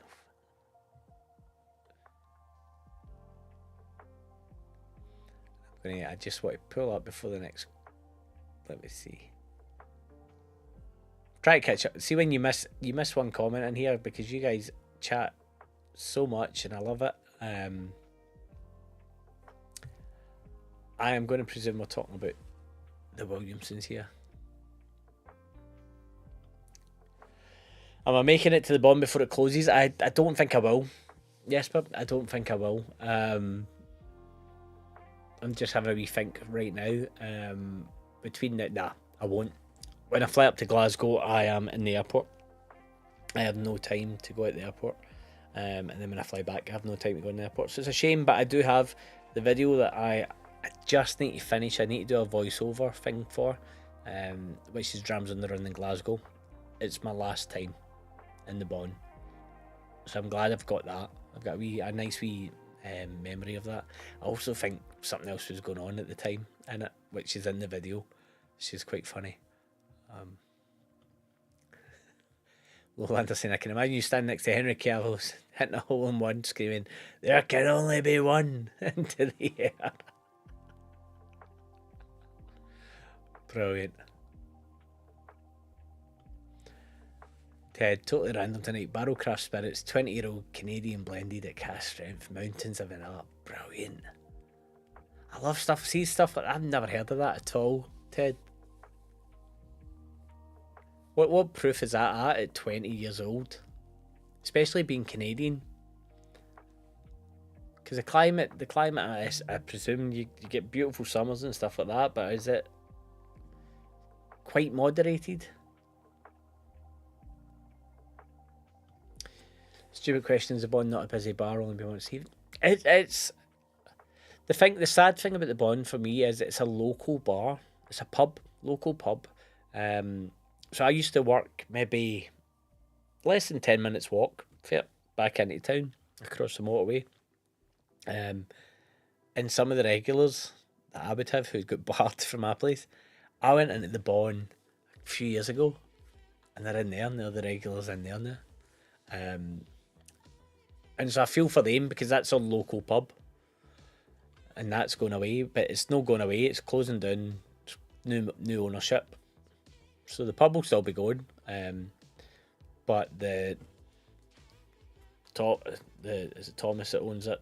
The patronage is moving, and with it, the crowd will go. So they'll still get the locals will still have the pub, but whether it's the same pub, if that makes any sense. Yeah, it is. It is a lease issue. That's what's happened. Well, leaseholder. And it's a shame.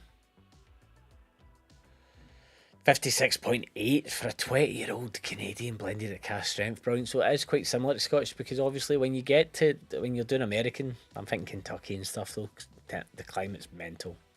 Drops obviously right down. Thomas wants his own place in Heineken, wouldn't sell it. There you go. The Bond will likely stay open. Thomas has opted to buy his own bar, Glasgow, right across from the pot still. And I think that'll be good for a lot of people that don't want to be taking that walk. I love that walk. Tony, did me and you talk about this last year? I like the walk. I feel like the walk is a nice leveler, so to speak, between the two. And yeah, it's literally, the new place is literally door to door. You can see it. It's a basement bar right opposite the pot still. So it'll be an interesting one to see how this plays out. And by that I mean, like, are they going to match prices? Are they going to, like, it'll be interesting. Right, we're going to move on. Dram of the night. Where we go? We went Red Spot. We're going to go to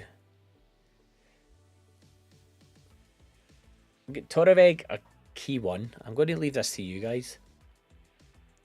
We're going between them.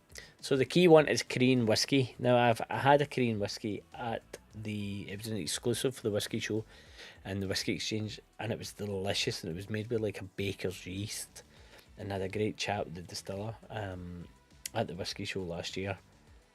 But I bought this at auction, so this is before that, but it's still cast strength. There's the Torabhaig mystery malt, which is lovely. So we will see. And Tony's saying yes, we did talk about the walk. Alan's on his port pipe, fantastic. That walk was just the right distance. It really was uphill as well, or if you're going the other way, downhill. So what are we saying? Korean whiskey or Torabhaig? I need to update that, don't I? That's terrible. What's in your glass? Thursday night. That's from the last one. Right. There's a slight delay on the stream. I am just going to go for the key one.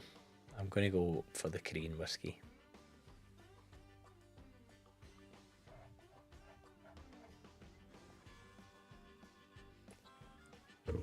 So there's the details. So Andrew Shand, that's who I was talking to.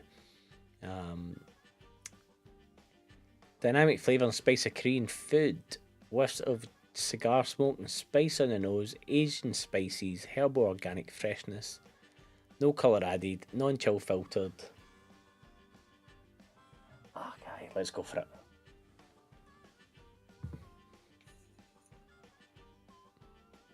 Try to see proof on it. This is bottle 150 of 300. And it's got an RFID code on it as well, which is really interesting. There's no proof on this bottle. Batch 4 peated. Ho ho ho. Didn't realise that. Right.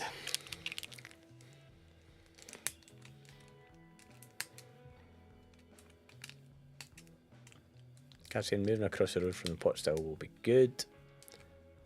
And Lowland is saying Korean and on right on time. Same but different country and completely different culture and but with whiskey heritage. It's Campai Planet Mac. Welcome in, mate. Hope you're keeping well.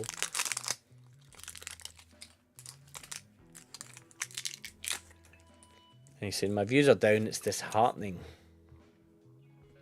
And if you think the industry in the UK doesn't know how to properly interact with influencers, then welcome to my world in Japan. Oh, I can only imagine, mate. I can only imagine. Ian's went for the Torabhaig. And add a poll to the chat. Lowlander, come on, you're asking too much there. That would have been the way to do it. That would have absolutely been the way to do it. Next time. Next time I will. Korean. Do the Korean a second, KB. Nothing to do with whiskey. And hello from Munich. Welcome, Whiskey 21 years. Hope you're keeping well. Right, so here we go.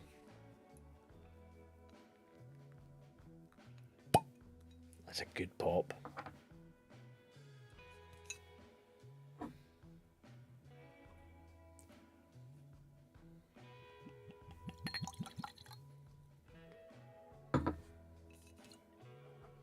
Excited to do this. So it's cask strength, we know that. Don't know what that is though, unfortunately.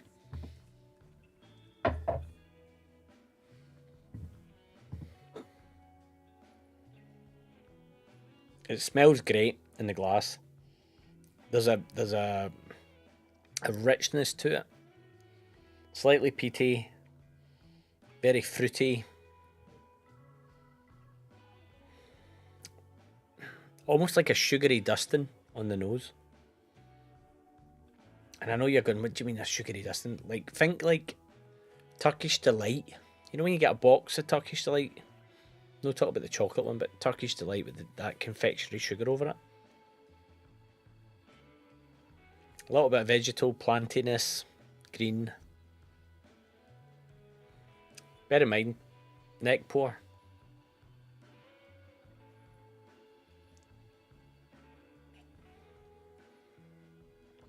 Flavour right away. Lovely. Fruity. Again, night and day from the red spot. Quite a quick finish.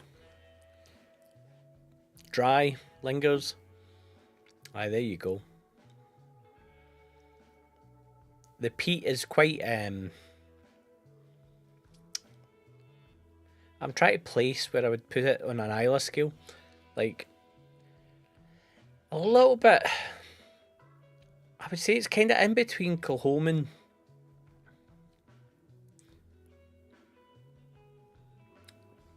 I wouldn't say like Kilchoman, maybe a wee bit Ardnahoe.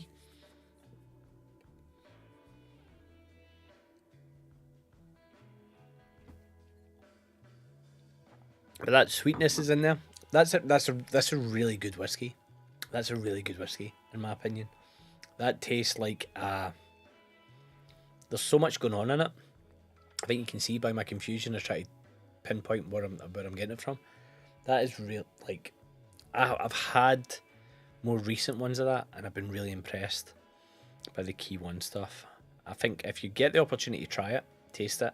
When we did, when Mac Campai Planet was on for the first V-pub that I guest hosted with Pete from Woven and with Billy Abbott. Billy Abbott picked Key One as one of his whiskies we were doing like a kind of, if you had to build a back bar as a beginner, what would you build? What's your weird one? And he picked key one, the unicorn, I think it is, which is a peated one, and it really stands up. It's really good. It's really good whiskey. It's always enjoyable when it's good. You know, as opposed to when it's not so good. Right, back to the chat, guys. Let me see. Where are we at? We got to Whiskey 21. And Ted saying, we love your content. We'd be very happy with more Campi Planet, Ohio. Thank you for the kind words. Ice and Sugar, Alan Sugar. Yep. Adrian's on his last dram. 15-year-old. Oh, brilliant. Proper Turkish delight, not the chocolate cover one from Fries. Remember the chocolate fries, the mint bars? Remember those? Like the chocolate cream mint bars? I just remember that there. Tony's Cave to Pressure. Long Row 7, fresh sherry, cage bottle on the glass. Brilliant.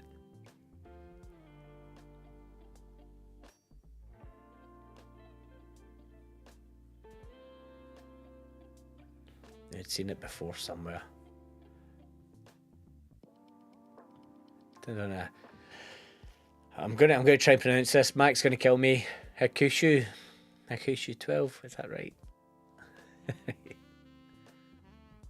Tony saying cheers to Mac as well. Kanpai.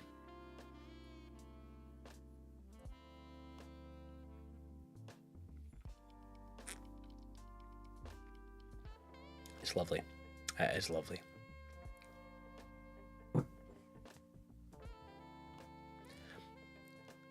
Ian, yes, vaguely you saying that. Yes, I do. We could absolutely do a whole stream of me talking about confectionery chocolate that has disappeared. Cadbury Spira, a Spira bar was elite. A golden cup. Used to be able to get a small golden cup and a big chunky golden cup. Then there was one that was like a truffly type weird one that was all wrapped. And was it called a secret? Oh, no, a secret was like the white and the black. Oh, could go on for days. Days. But aye, the Fries fruit one. But the mint one's kind of disappeared, but Turkish Delight's still kicking about. Look at that, you got me thinking. Floral whiskey and Turkish Delight pairing. The whiskey enthusiast, he's the one to tap into for this, considering he's in this. I think he's in Istanbul, isn't he?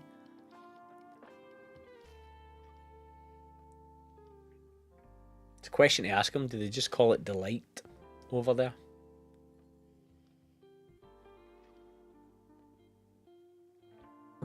So yeah, as we were saying, with that frenzy dying out, with folk kind of moving on, the industry's still kind of caught between a rock and a hard place. I feel like we were talking about that. Willem Dafoe and influencers and people still getting taken places, and yet I'd love to know like the return on it. I really would. I feel like when we have these nights and we do this thing, so and like the power of influence, like me, like with Hazelburn, and then you guys are going, oh, I'm going to get into that. I think if I said to you something was really good, 1 or 2 years would go in a shop. You know what? I'm going to try that. I'll give it a shot. There's a level of expectation of like, aye, I can agree with that, or maybe not. But at no point would it be, oh, David said that I need to get it, I must get it. Unless I explicitly tell you, which is rare, very rare. So I do wonder, people that are on Instagram where I just see minimal engagement and no really anybody talking to them and stuff like that, and they get taken away, and the value, what do they see back?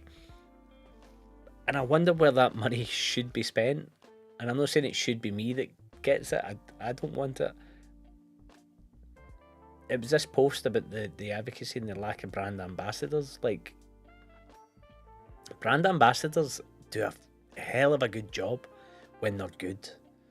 There's some of the best tastings I've been at have only been because of how good the brand ambassador's been, and the loyalty that weirdly builds into you as a consumer, as a drinker, with that whiskey, and the experience that you have on site builds it into you as well, where you become like a bit kind of devotee, loyal to it. Would it be a better use for people if they scaled back on certain parts and just hired somebody to just run a bit and really sell the brand? I think it's so compelling. I think whiskey is all about who you, like, a lot of the time is who you drink it with, the environment you're in, how you're feeling. There's so much emotion attached to whiskey, and I just wonder if there's a wee trick that they're missing. Rather than spend all the money on celebs and on influencers and stuff like that, put it into that space. Could be wrong, could be right. And I've seen, for an island problem for brand ambassadors, where in the spreadsheet does it show the cash benefit to the business? And it doesn't immediately. I don't think it does immediately, unless it's a certain new brand or launch or whatever. But the brand ambassadors also have a side job a lot of the time of getting stock into bars and into shops. And I think if you can lift that up, and then you can encourage people to make that their go-to, then over time it comes in. But again, it's a punt, isn't it? It's a bit of trust and understanding human behaviour and that bloody age-old line of people buy people. And I think that's so, in this day and age of AI and slop content and chasing views and all that, people buy people.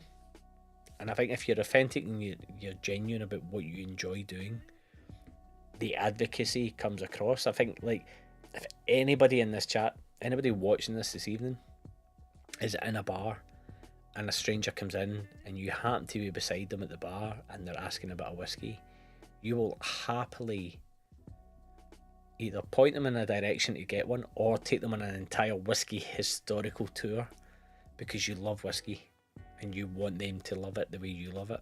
And I think that's what a brand ambassador does, a good brand ambassador. There's some brand ambassadors that I've been at tastings with where I've been just mortified.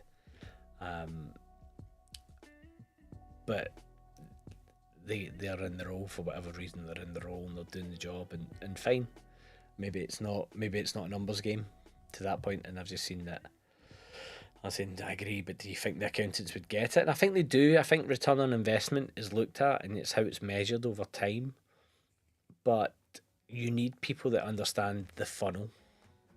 And by the funnel, it's you've got to make the sausage, you've got to put the meat in. You don't get the sausage right away.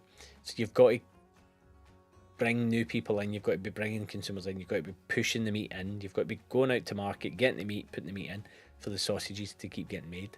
If you don't fill up the hopper with the sausage meat, there's no sausage. Terrible analogy, but I hope you get what I mean. Well, surely you do know that. I've not been here for the last 2 hours. I'm actually in hospital right now because of the the Spanish blend.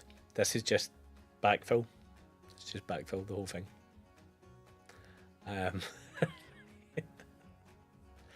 And yes, maybe I stopped liking that analogy as well. But the point being is, you've got to bring new people at the party to keep the business growing. That's normal. But at the same time, the people already at the party, you want to keep them engaged and really enjoying it. And brand ambassadors do that. I think they're worth every penny as long as they are,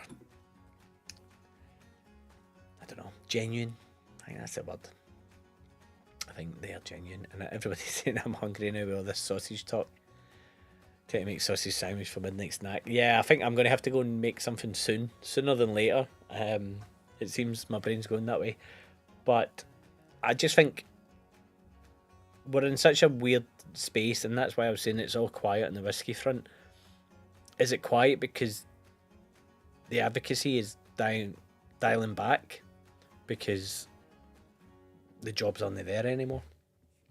Or is the advocacy, is the quietness there because money? I think that is a factor. I think the way the world is at the moment, like the price of fuel, etc. And that's all going to have a knock-on effect on whiskey. And I saw the latest thing for the SWA, and they're all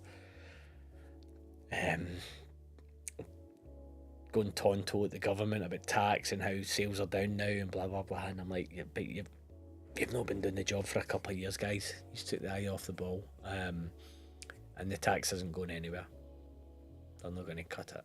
I can't see that happening at all. But I'm rambling a wee bit on this, but it's an intriguing space. It really is. We do this.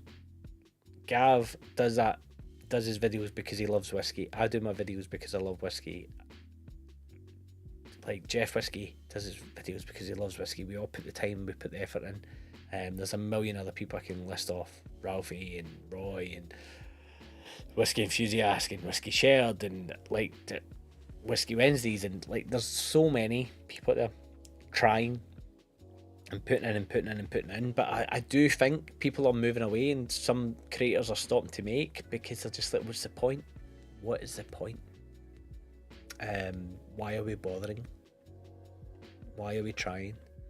Because this is not the job. This is a hobby, and it's very easy to go dark. And I find myself like, I can churn out content if I wanted to, but I don't want to make stuff for the sake of making stuff. I want to make stuff that excites me. I want to put stuff out that if I enjoy, hopefully you'll enjoy. And I wonder if in the marketing sphere of whiskey as well, there's a bit of a plateau, and so maybe that's why Laphroaig have went with the Willem Dafoe angle, because it's easy. It's a celeb endorsement, just fling it at it and hope something sticks.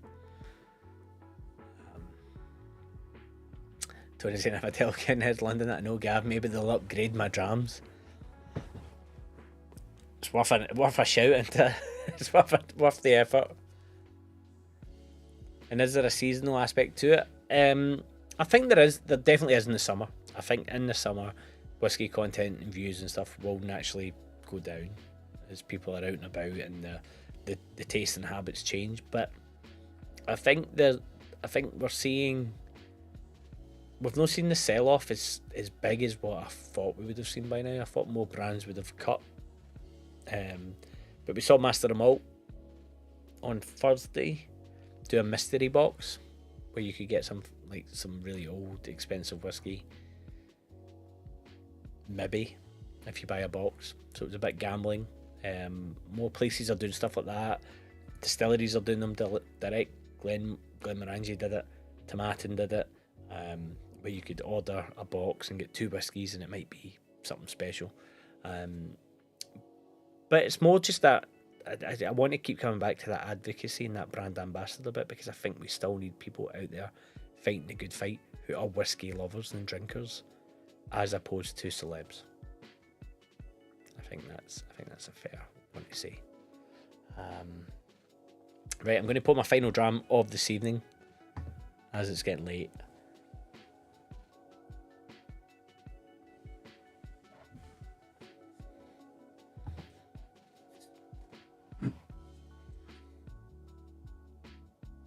Same but different. One being drinkable, one not being. This is the, I can't hold it up, I don't think it's not going to go in focus. This is Torabhaig 7. This is batch 1. Is this batch 1? Series 2, sorry. Love it. The mystery malt. I do have quite a wee bit left. This one. So I thought I'd return back. I think we're maybe a bit here in this bottle. It feels quite heavy. Great distillery, doing great things. Not got any of their latest releases, but they've been all over Instagram.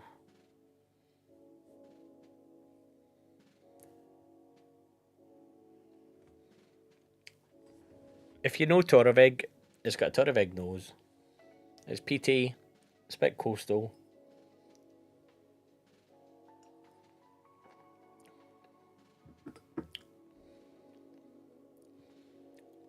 super peaty on the palate compared to the key one, which was peated but obviously Korean, but cask strength.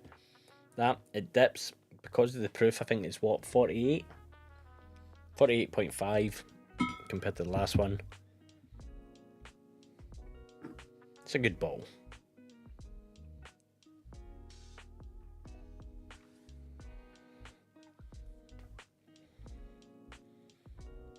It's a good last dram as well, in my opinion. Ian's going to join the Torabhaig. Brilliant bottling of a fantastic spirit. Yeah, I think what they're doing, Torabhaig, the cask strength stuff, phenomenal. And when I go to a show, I really enjoy kind of seeking it out a wee bit. On the nose, not super punchy at all.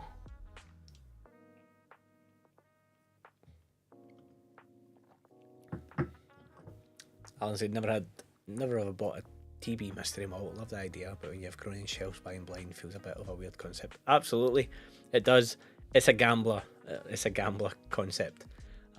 It's no different to if you play FIFA and you buy the packs, or if you're buying trading cards. People chasing Pokemon or whatever. It is definitely a gamble. For me, I love the concept. It opened my eyes to some new whiskies I wouldn't have normally bought. 65 quid. Yes, wee bit pricey, but we bought, I think I had 4 or 5 of them. We bought shares. The Torabhaig is mine, but there are quite a few of the other ones behind me are me and my mates. Bottles, we have a Dornoch 5 amongst that.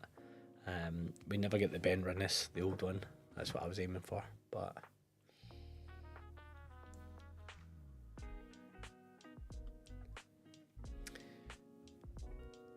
just saying. I'm sure it's Tavas to join me on a Wednesday in London at Cadnhead, working with London Barflies for other gathering opportunities. Tony, talk to me about this. What are you talking about in London? Have I missed that chat? And then, do we think we'll see some more natural presented whiskies from the likes of Diageo we've recently done with Talisker? Yeah, actually, that Talisker one completely took me by surprise. But they also did the same. They did a bottling of Talisker for J&B, Justerini and Brooks, which I know is part of Diageo, the shop, but like they're starting to open up to that, and I think it's a revenue stream that we'll see more and more distilleries open up to, where you're doing single casks.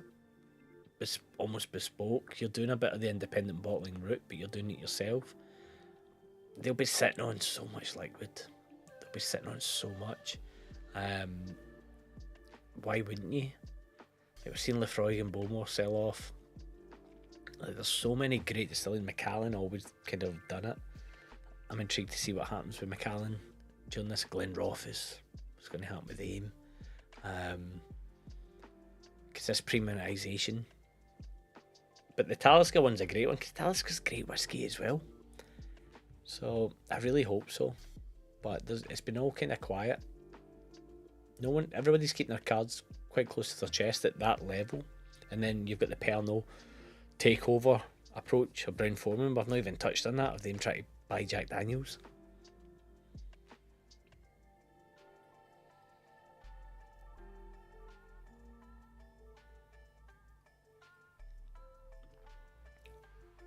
Family trip to London, 10th and 19th of June.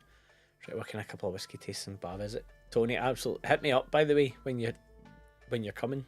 Then, like, once you figure out your plans, love to see you. Just thinking those dates. I'm here. I'm away for. I think I'm away for work the week after you leave. So perfect. I will be about. And it was Mystery Malt that introduced me to Ben Rinnes. Brilliant. Hope it was good. Hope you enjoyed it.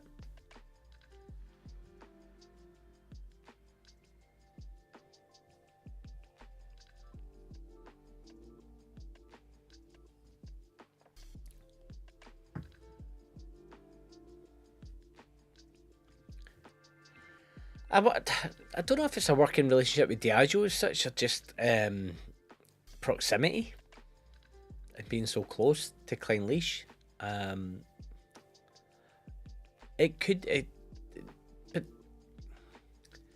Diageo's such a big organisation, so spoiler alert for the drams in the run in Dublin, but I went to Roanco, which is Diageo's Irish whiskey, and when I was in the bar, somebody came up to the bar and they were asking about, oh, I'm going to try that one. The woman, her husband, was behind us, and it was on the Friday before. This was the Friday before the Saturday of the Six Nations, Scotland Island, in Dublin. And he was in his rugby gear, and I just presumed they were tourists. I got talking to her, and it turned out she's the distillery manager at Cardew. And you just get talking to people as you do, and you realise that everybody's just out doing their job. She loved her whiskey, and she'd worked other places before, and she was trying this one she'd picked, and it was a Scotch she hadn't tried before. And I think there's a level of like autonomy. I want to believe there's a level of autonomy at these distilleries because it's such a huge organisation. So maybe they just have a really good relationship with Clynelish. It'd be definitely something to ask them and say, how do you get what you're getting? Or are they buying it through brokers? And Tony, yeah, absolutely. Yeah. 70. Yeah, I'm here. I'm definitely here for that. The next week I'm not.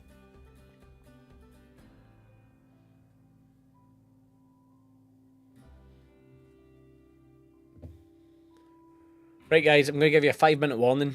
5-minute warning before we wrap up the stream. It's been fantastic this evening. I've really enjoyed it. I always enjoy coming on, and your input makes everything great. And it's been a bit quieter this evening than usual, but the chat's been fantastic. We know quite a few of the folk are in Limburg living it up. I don't know if I'll be able to get a stream in 2 weeks. So normally these are on a fortnightly cadence. 2 weeks from now will be what? We'll try and work this out. The 2nd, and then I don't know. No, the 2nd is next week, isn't it? Sorry, 2nd, and then the 9th. Keep an eye on the socials. Keep an eye on Instagram at drinkswhisky. If you're on Patreon, you'll find out. You'll definitely know. It's just I'm trying to work out my timings, family life, all that kind of stuff before going away. But we should be alright. We should be alright. And then do punt it, and we do one. We try and do one the Saturday after, straight back from Campbelltown, and maybe we put some snippets and bits and pieces in. Who knows? But it's been a pleasure. Thank you guys for your very kind super chats, Thomas, Ted, and Adrian. There's absolutely no need to do it, but it's super appreciated. I really appreciate that. So, Slanja on that.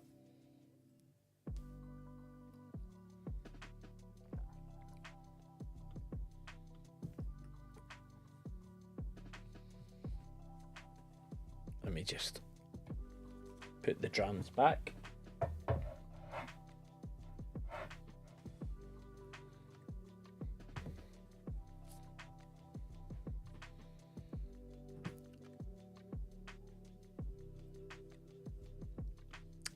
You're just saying whatever works for me. No, thank you so much, guys. I always appreciate you guys showing up. It genuinely is the only reason I keep doing this stuff is because of you guys.